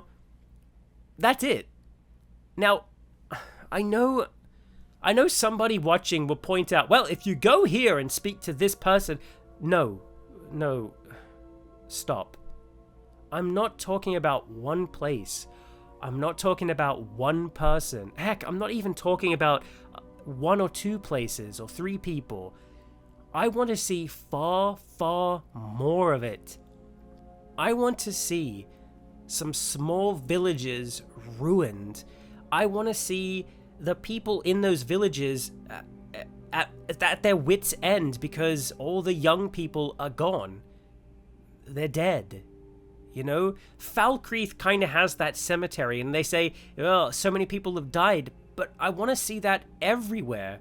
I want to see the effect this war is truly having on these people and their lives.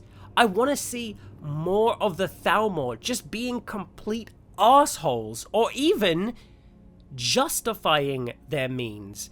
Maybe, to my knowledge, I've played Skyrim, like I said, 4 or 5 times, whatever.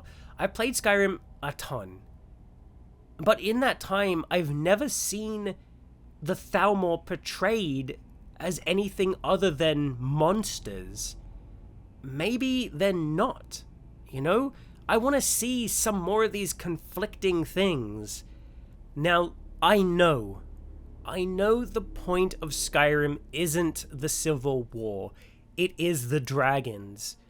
I said it earlier, but there is a reason a lot of people, it seems, think Skyrim isn't as good as, say, Morrowind.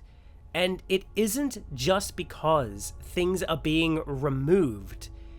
It's more important things, like just having the balls to tell the story to a player that makes them question things and shows them maybe something is right for the wrong reasons or wrong for the right reasons. I want to see more of the Stormcloaks being awful. I only ever really see them as you know, folktown heroes sort of a thing, you know. And yeah, people talk about them being annoying, but I want to see that. I want to come across a Stormcloak camp and see them torturing Imperials, or maybe having them go into little towns and take over, you know, ruin, you know, push people out of their homes because they need that place as a strategic point to fight. And I want to see the same of the Imperials, but I want to see some of them regretting the things they do. You kind of see it at the beginning of Skyrim. It's when you're about to have your head cut off, and the guy's like, hey, I'm sorry about this, but it is what it is, you know? You can kind of see him regretting these actions, but I want to see that more often. I want to see people trying to escape the horrors of war. I look around Skyrim, and I do see decay and death, history lost to the ages, and people clinging to whatever is left behind. But a lot of that is just my own imagination. Like I said with Whiterun, there are these crumbling walls outside, which makes me think it was once a grander place, but not a lot of that is around. I want to see more of that. I know Bethesda can tell stronger stories. I just feel like a little bit of it is left out. The Civil War wasn't great. It wasn't even good or okay. It's just sad. Sad because way more could have been done. Actions taken by these two sides really could affect the lives of the people there. You know? An example is at one point you wage war on Whiterun and you overthrow the Jarl there, or back him up, depending on which side you pick. But after the events, nothing happens. Everybody just goes back to their days like nothing happened. I'd be expecting NPC deaths, or homes destroyed, and maybe them trying to rebuild. Hell, they make a huge deal at the start of the game for finally capturing Ulfric Stormcloak, but in the game, he isn't even that hard to get to. You could just walk up to him at any point. Hell, you could probably kill the guy, but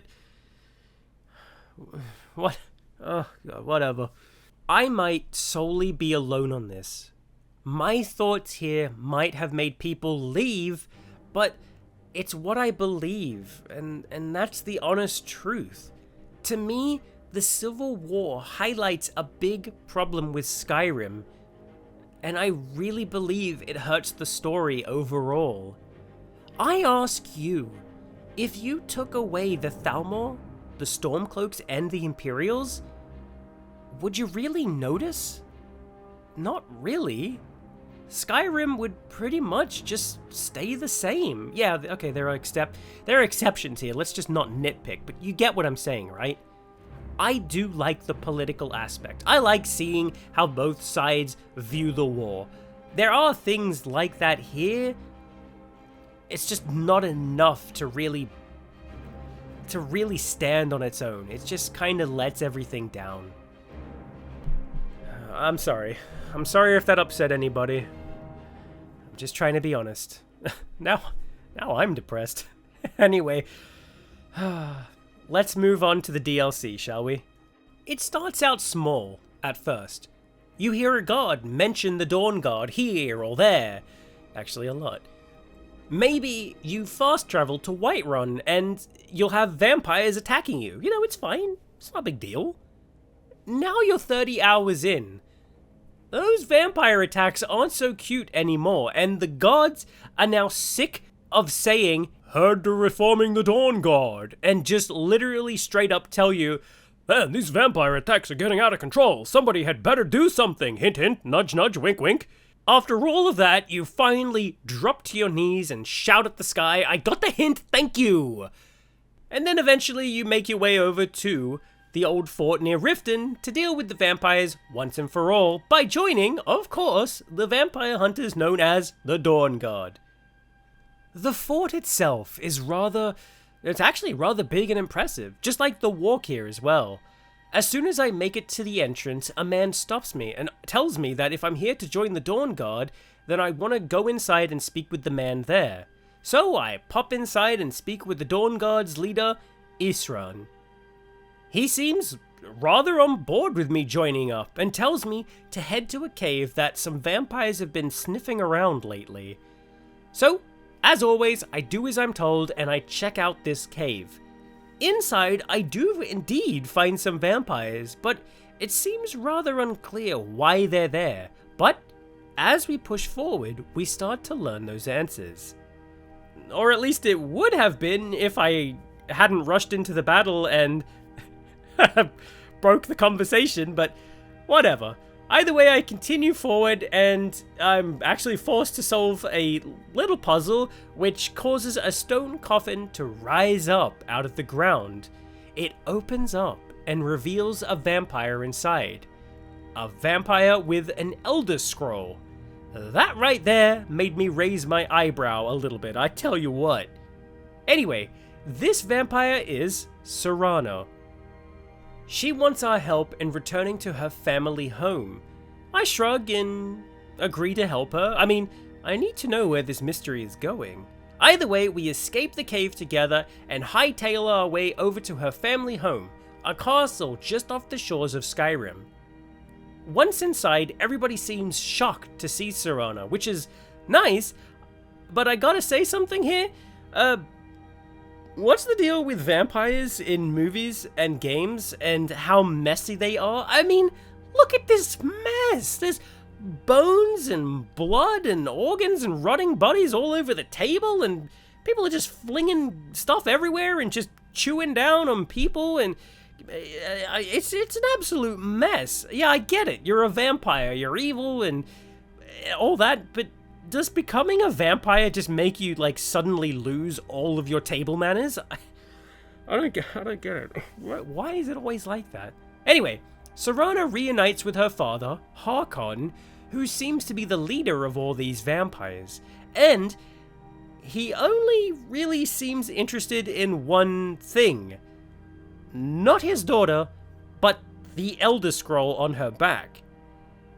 As thanks for returning his daughter to him, he grants us the chance to become a vampire. But not just any old vampire, a vampire lord. This was impressive, and I took him up on the offer. I should also mention that not only did I totally forget I was even a werewolf, but the vampire lord will override it if you are. So now, I am a vampire lord.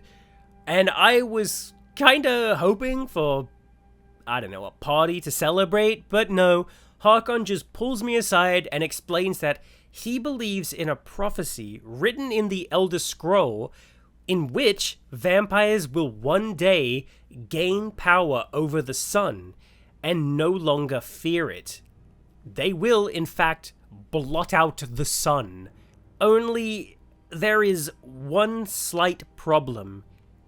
He can't read the Elder Scroll to learn how the vampires are actually meant to overcome their greatest foe, the sun, and create this eternal darkness.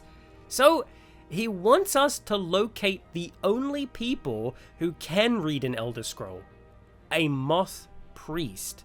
So Serana and I team up and seek out any moth priests, and wouldn't you know it, there just so happens to be a moth priest just moseying along here in Skyrim. What are the odds of that? So, we track down this moth priest, who actually already had been found and caught by the Dawnguard, so we gotta kill them in order to capture the moth priest. After killing everybody in sight, I capture the priest and make him my thrall.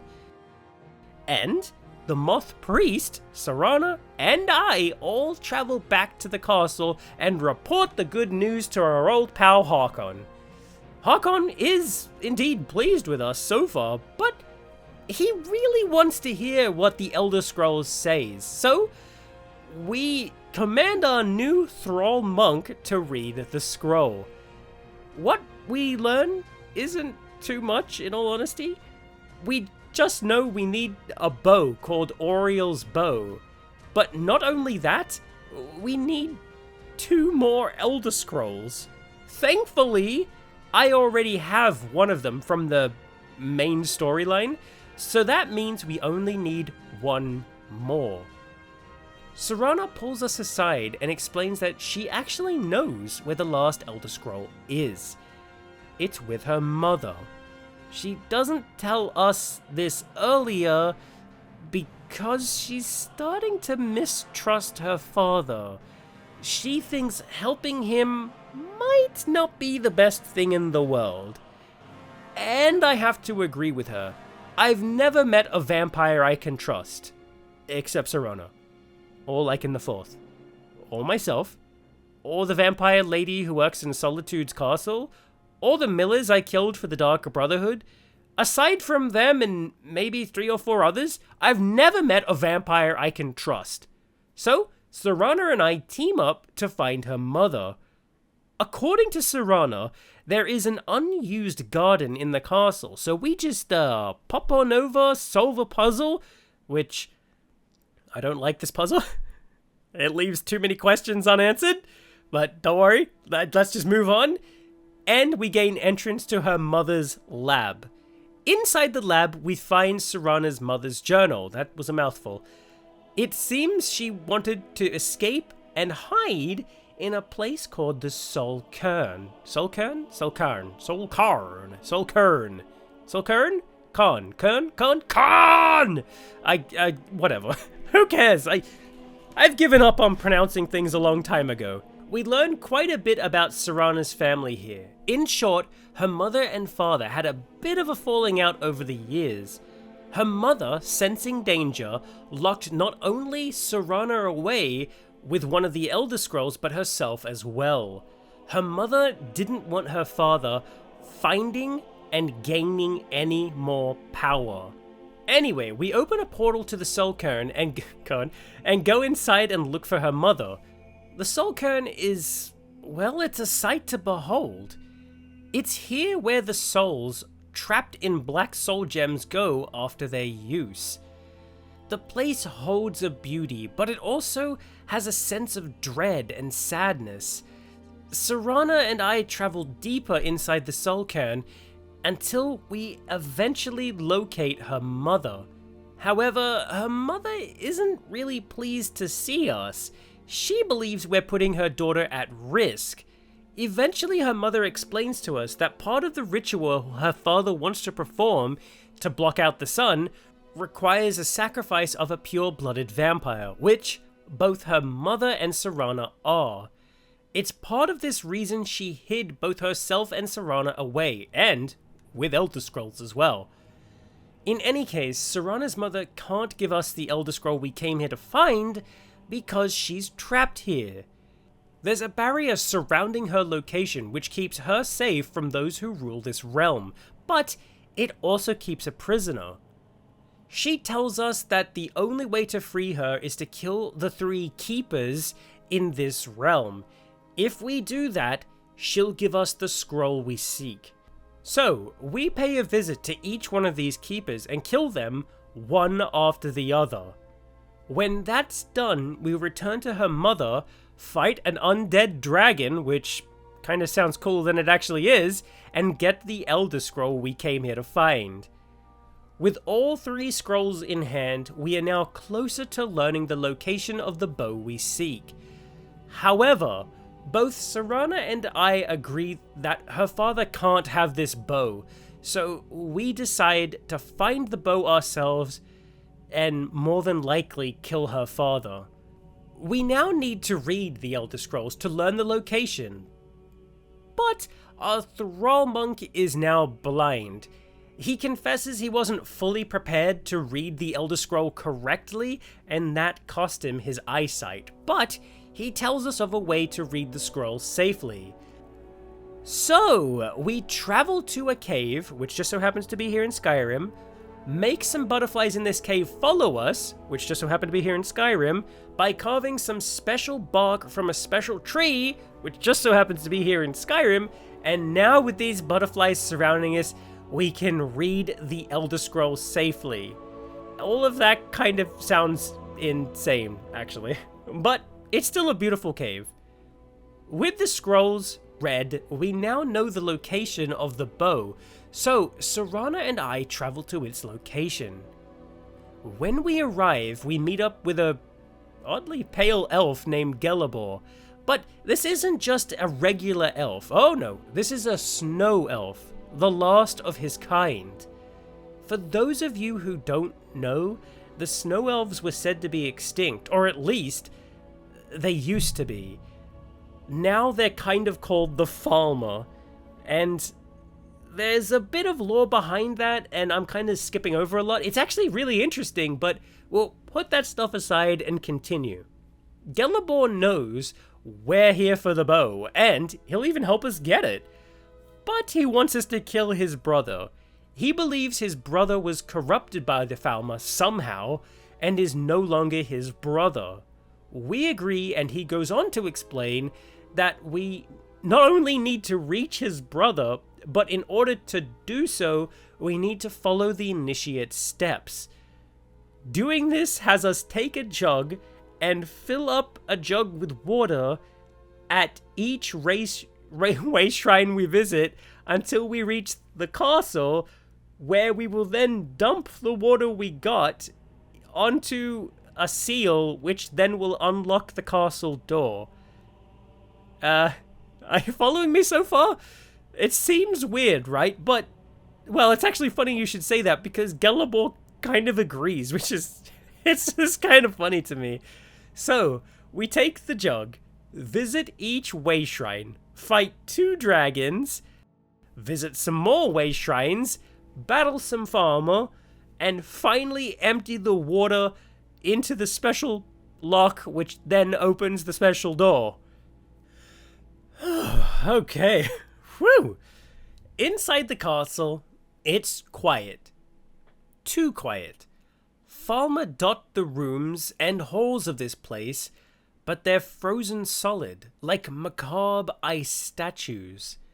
We slowly make our way through these lifeless halls until we reach the end. There, we find Gelabor's brother, who's just sitting up there on the frozen throne waiting for us. He also knows we're here for the bow.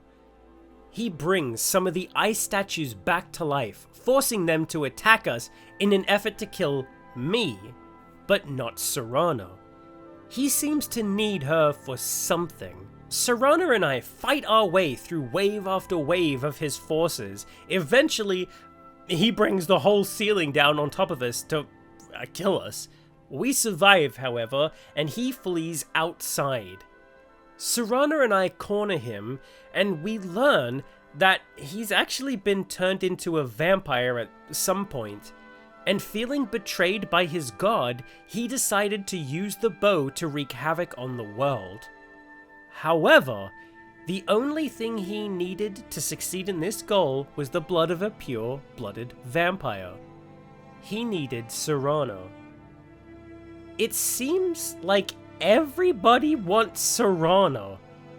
Anyway, it turns out he was the one to write the prophecy in the Elder Scroll that set this whole thing in motion. How he did that, I have no idea, but I'm sure it's out there in the lore somewhere.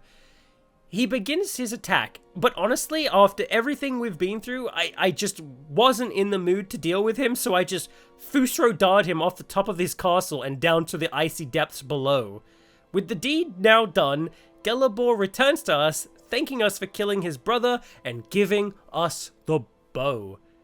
With the bow now in hand, we return to Harkon, and Serana tries to reason with him, but he only cares about the bow, so we're forced to kill him. And with his death, Serana is free, and we end our journey. The end. So, that was the Dawnguard DLC. I enjoyed it. I actually liked this DLC.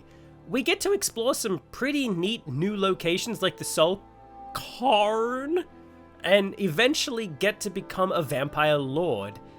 But I think the real highlight here is actually Serana herself. She might just be a follower, but she is without a doubt the best one in this entire game. You can clearly tell Bethesda learned a lot from Skyrim's initial release and the creation of this DLC. The voice acting and AI for Serana, it has no equal for any follower in the game.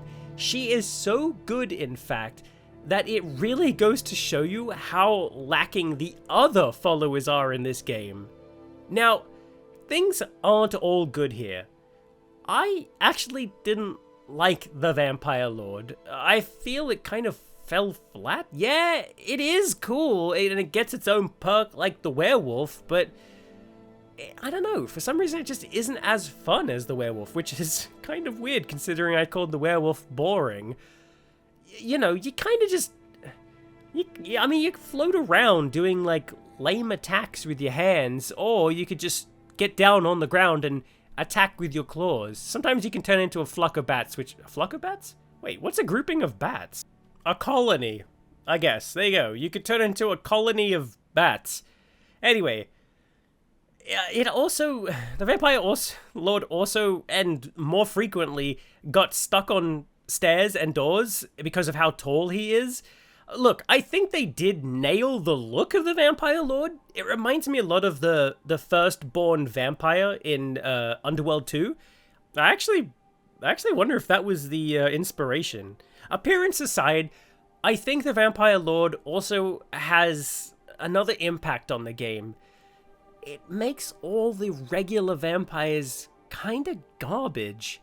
There isn't much point in becoming one. I'm sure that was the whole point, to you know, make it garbage and make this DLC have something special. But each time I contracted the disease that lets you turn into a vampire, I just ended up curing it. It was just an eye roll. It wasn't, oh, should I let myself become a vampire, or accidentally forgetting and becoming a vampire? None of that. It was just annoying. I mean, it shouldn't be that way. It shouldn't be boring.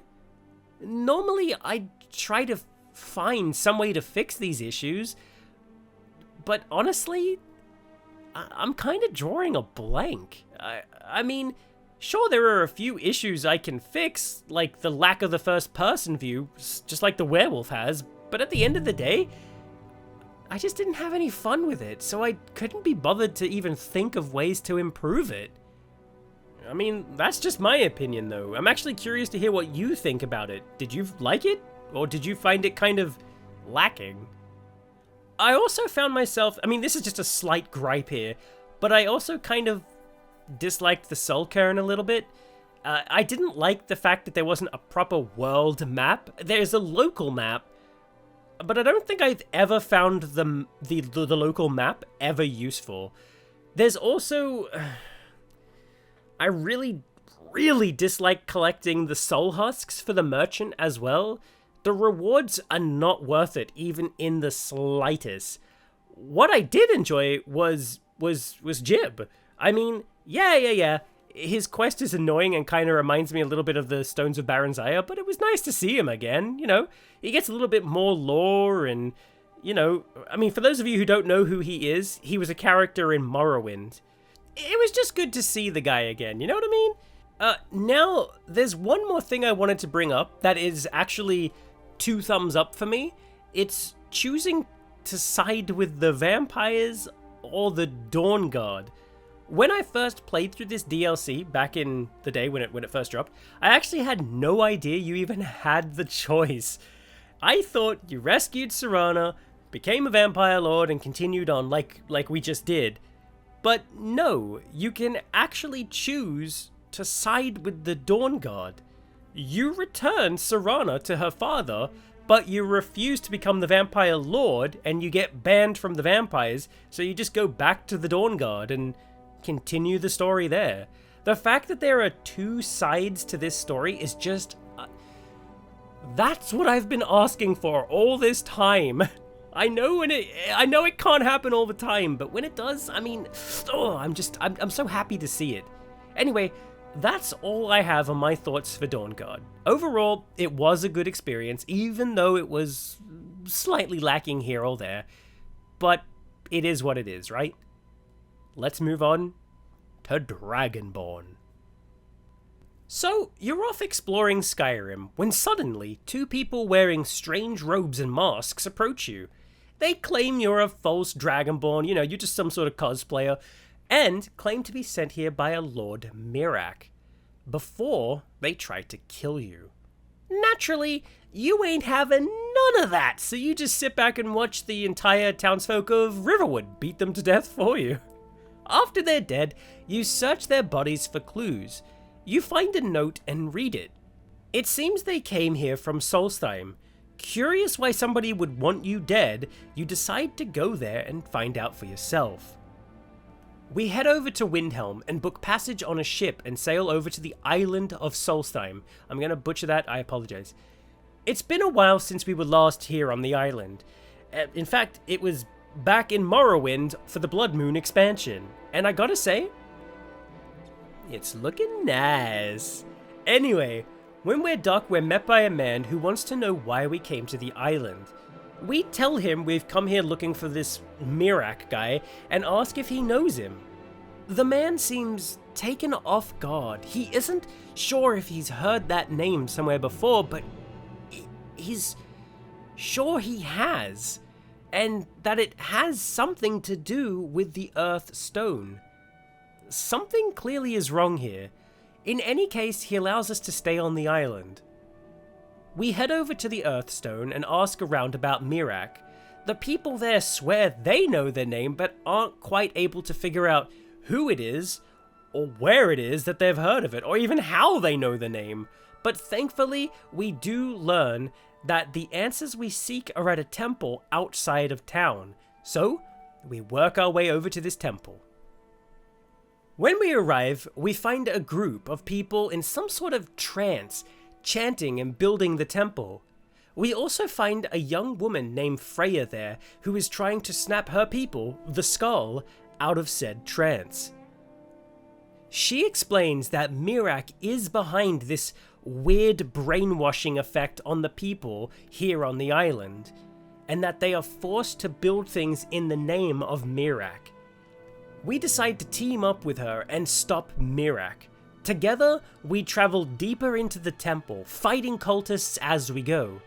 Eventually, Freya and I reach the bottom of the temple and find a strange black book hidden behind a secret door. It seems to be a very important book because it's placed on a sort of shrine. I pick up the book and open it. At first, things seem fine, but then strange tentacles emerge from the pages and pull me into the book. I open my eyes and find myself in a strange world, and before I can even begin to remotely process what's going on, a man in a mask hits me with lightning and brings me down to my knees. This man is able to sense that I'm Dragonborn and even knows that I've killed Alduin. He tells me that he's also Dragonborn and that he could have easily killed him when he walked the earth, but chose to use his powers to ascend to even greater heights. This is Miraak. He turns his back on us and commands strange creatures to send me out of this realm as he gets on a dragon and flies away. When we return to the world, Freya explains that our body was actually still there reading the book, but was see-through somehow. We tell her that we were transported to another realm, and while there, we could see Miraak. She tells us that we should take the book to her father in the village close by. So, Freya and I hit the snowy road and head to the Skull Village. When we arrive in the village, we can see a group of the Skull using strange magic that's somehow protecting them from Miraak's influence. We talk to Freya's father, the village elder, Storn. He tells us that Miraak is trapped within that realm, but is close to returning to this realm and that we must stop him. Storn then sends us off to another place to learn a new word of power so we can break the trance Miraak has on the people over the island.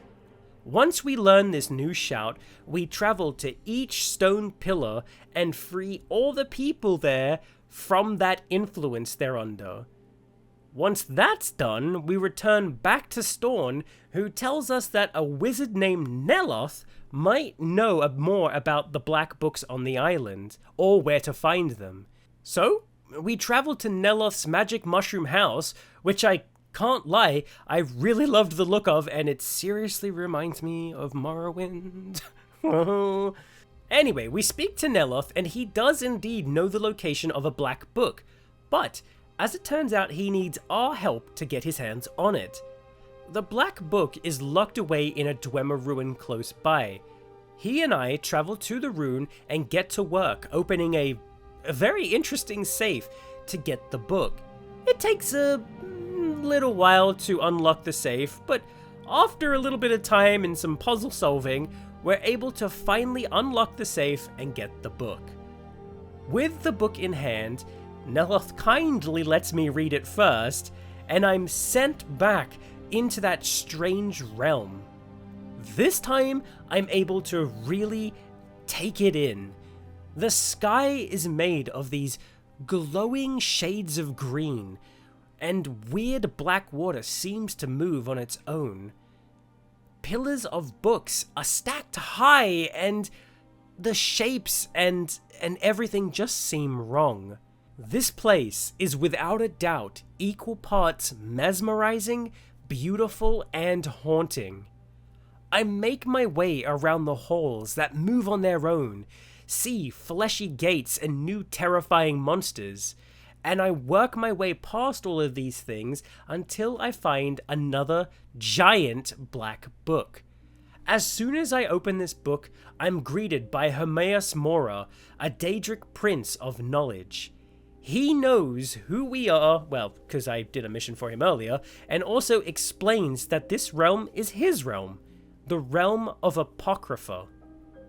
He knows that we're here to stop Miraak, and even grants us another word of power to help kill Miraak, but he explains that Miraak is just still too strong for us to fight. Hermaeus Mora is more than willing to grant us the power to stop Miraak, but explains that his knowledge isn't free. It's going to cost us. And what he wants is the knowledge that the Skull possess. So, we leave Apocrypha and return to the Skull Village and talk to Storn.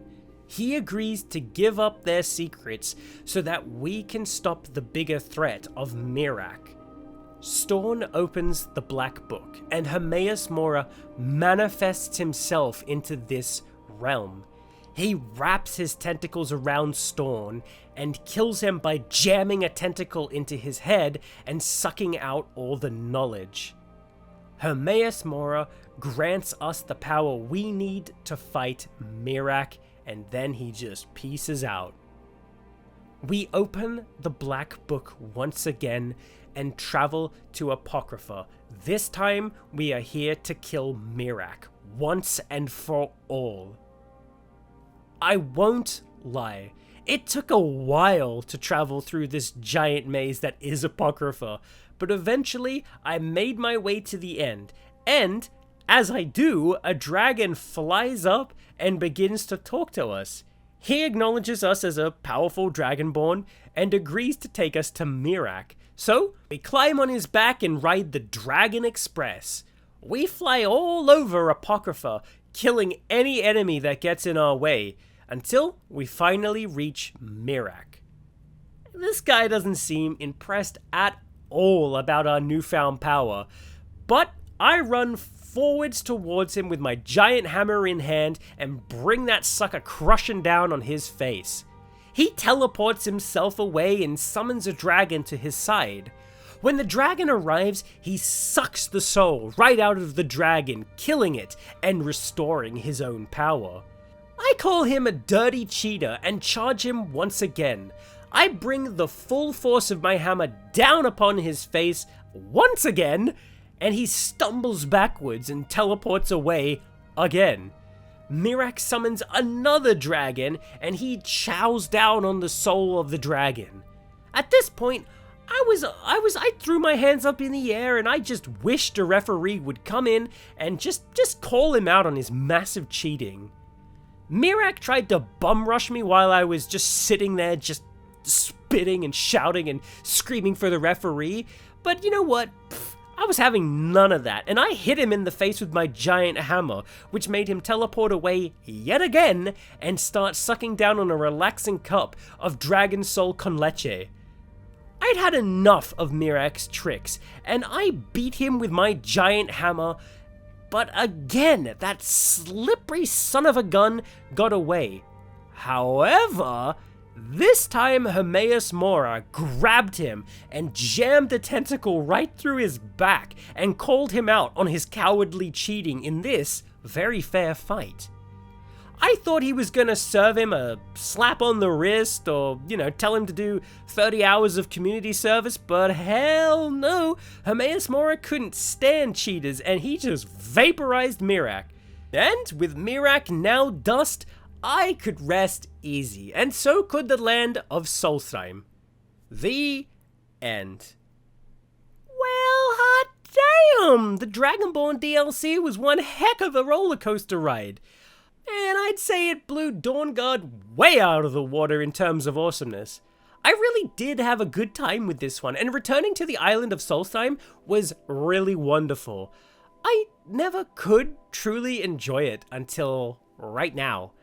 When I first played the DLC back when it launched, I had no clue about the Blood Moon expansion pack, and I'd never played it, but thanks to this series, I'd been given the chance to return to Morrowind and play through Blood Moon, which made me enjoy this DLC so much more.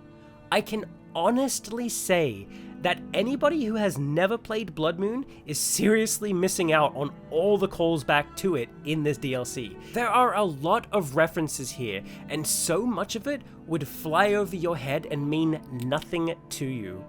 And believe me, I should know. The ritual stones, the skull, there's like little East Empire pendants, Thirskmead Hall, some of the enemies, and just the island itself. All of these things really make you smile and just give me a deeper love for this DLC. The truth is, I really don't have anything bad to say about the Dragonborn DLC. It gives a whole new area to explore and new people and quests to enjoy, and that right there is worth the price of admission. However, I have to say that the Realm of Apocrypha, it is amazing. It's truly amazing, but it can be a little bit repetitive each time you go back to it, but it's still well worth it, I swear. The only real downside is that the whole DLC is actually over really rather quickly. I think my playtime was about 10 hours. Now, I know that sounds like a lot, but I think about 4 or 5 hours of that was just literally me farting around and looking for things, backtracking, searching all over the place for new items, and just farting around. The main story just zips on by, and most of it is actually just padded out by Apocrypha itself. In fact, I'd say Apocrypha takes up a good chunk of your time here. You'll be walking around that maze all the time, and I think there's I could have it wrong, but I think there's 5 books or something like that. You don't have to read them all, but it's there if you need it, right? But that's okay. I still enjoyed my time here. Dragonborn is a solid addition to Skyrim and well worth playing through if you haven't already. And that is it. That's all I have to say about the DLCs. So let's finally move on to my final thoughts of Skyrim.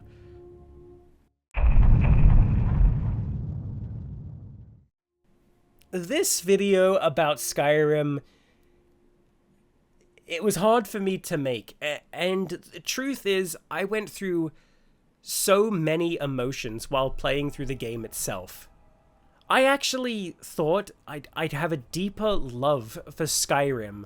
I thought that this was the game I'd have the most fun with. Skyrim is the newest Elder Scrolls game. Skyrim is the one I have the strongest memories of, but stepping back and looking at each game one at a time and playing them one after the other it's really shifted my perspective and changed how I feel. I like Skyrim, but I don't love it anymore. I had a good time playing the game, but I couldn't shake the feeling that something still felt empty. Skyrim is like a bag of potato chips. It tastes really good, but it's just empty calories. So many things have been removed in order to make the game appeal to a broad audience that it's actually made the series kind of lose what made it so special in the first place. Its identity. But it seems like that doesn't matter in the grand scheme, because Skyrim is the most popular in the Elder Scrolls franchise. The love Skyrim has is insane. People have put thousands of hours into it, bought multiple copies across all platforms, myself included, and people sing its praises till the cows come home. What Bethesda did with the Elder Scrolls series was the correct move from a business standpoint, but for those of us who wished for another Daggerfall or Morrowind, it was almost like a death blow. I personally never understood the love for Daggerfall and Morrowind, and the dislike for Skyrim. I had a good time with Morrowind when it was released, but I don't remember having as much fun with it than I did Skyrim. And now I understand. I don't hate Skyrim. I don't even dislike it. I like Skyrim. I have fun with Skyrim, and whenever I play it again, I'll have a good time. But I just feel like something's missing. Something feels shallow. The people who worked on this game deserve praise, and the hard work and the years they spent writing the code, making the art, building the houses, dungeons, people, quests. It's all clear to see. If you worked on Skyrim, or you know somebody who did, I thank you. I thank you with all my heart and my soul. Please don't ever mistake my words as an attack against you or your work. I want things like unarmed combat to come back. I want to levitate or climb. I want to create spells. I want to sail a boat. I want to be locked out of guilds or fail the main story by killing somebody attached to it. Skyrim almost feels like an overprotective parent who puts foam on the corners of tables and walls, all because they're scared you'll hurt yourself. Skyrim is always playing it safe, and I feel like it started with Oblivion. I don't know what happened between Morrowind and Skyrim, but something happened, or somebody left. I I don't know the deep background of Bethesda to answer that, but it is clear something happened. I return to the beginning of my thought. I really did think back when I started this journey that Skyrim would be the easiest to talk about. I thought I would have no problem and sing its praises. I mean, I knew it wasn't perfect. No game ever is. But I didn't leave this game happy. I didn't write this script with confidence. I was second-guessing myself, writing, deleting, thinking I was and am confused, sad, and empty. How could one of the biggest selling games of all time, something so legendary, leave you feeling scared about the future? I do like Skyrim. I totally think it's worth playing. You'll have hours of fun. And that said, I don't love Skyrim. I don't think it's the best Elder Scrolls game. That, however, is just my opinion, and I have no doubt in my mind a lot of people are gonna hate what I've said. And you know what? That's a good thing. Hell, even I hate the things I've said about Skyrim and the thoughts I've had. But these are all good things. We learn new things when we question why something isn't good, or even why it is good. I actually put this to you. I really want you to think heck, maybe even go back and replay Skyrim for yourself and get back to me. But I want you to tell me what it is you like about Skyrim, what you dislike about it, and why you feel that way. Tell me what you want to see out of the next Elder Scrolls game. You tell me, like you're telling Bethesda itself, what you want out of its franchise. I've said it before, and I will continue to say this. Games are personal. How you feel about them is up to you, nobody else. I learned a lot about the Elder Scrolls series as a whole, and I think you should go back and play them yourself. And who knows what you might learn. Is Skyrim worth playing?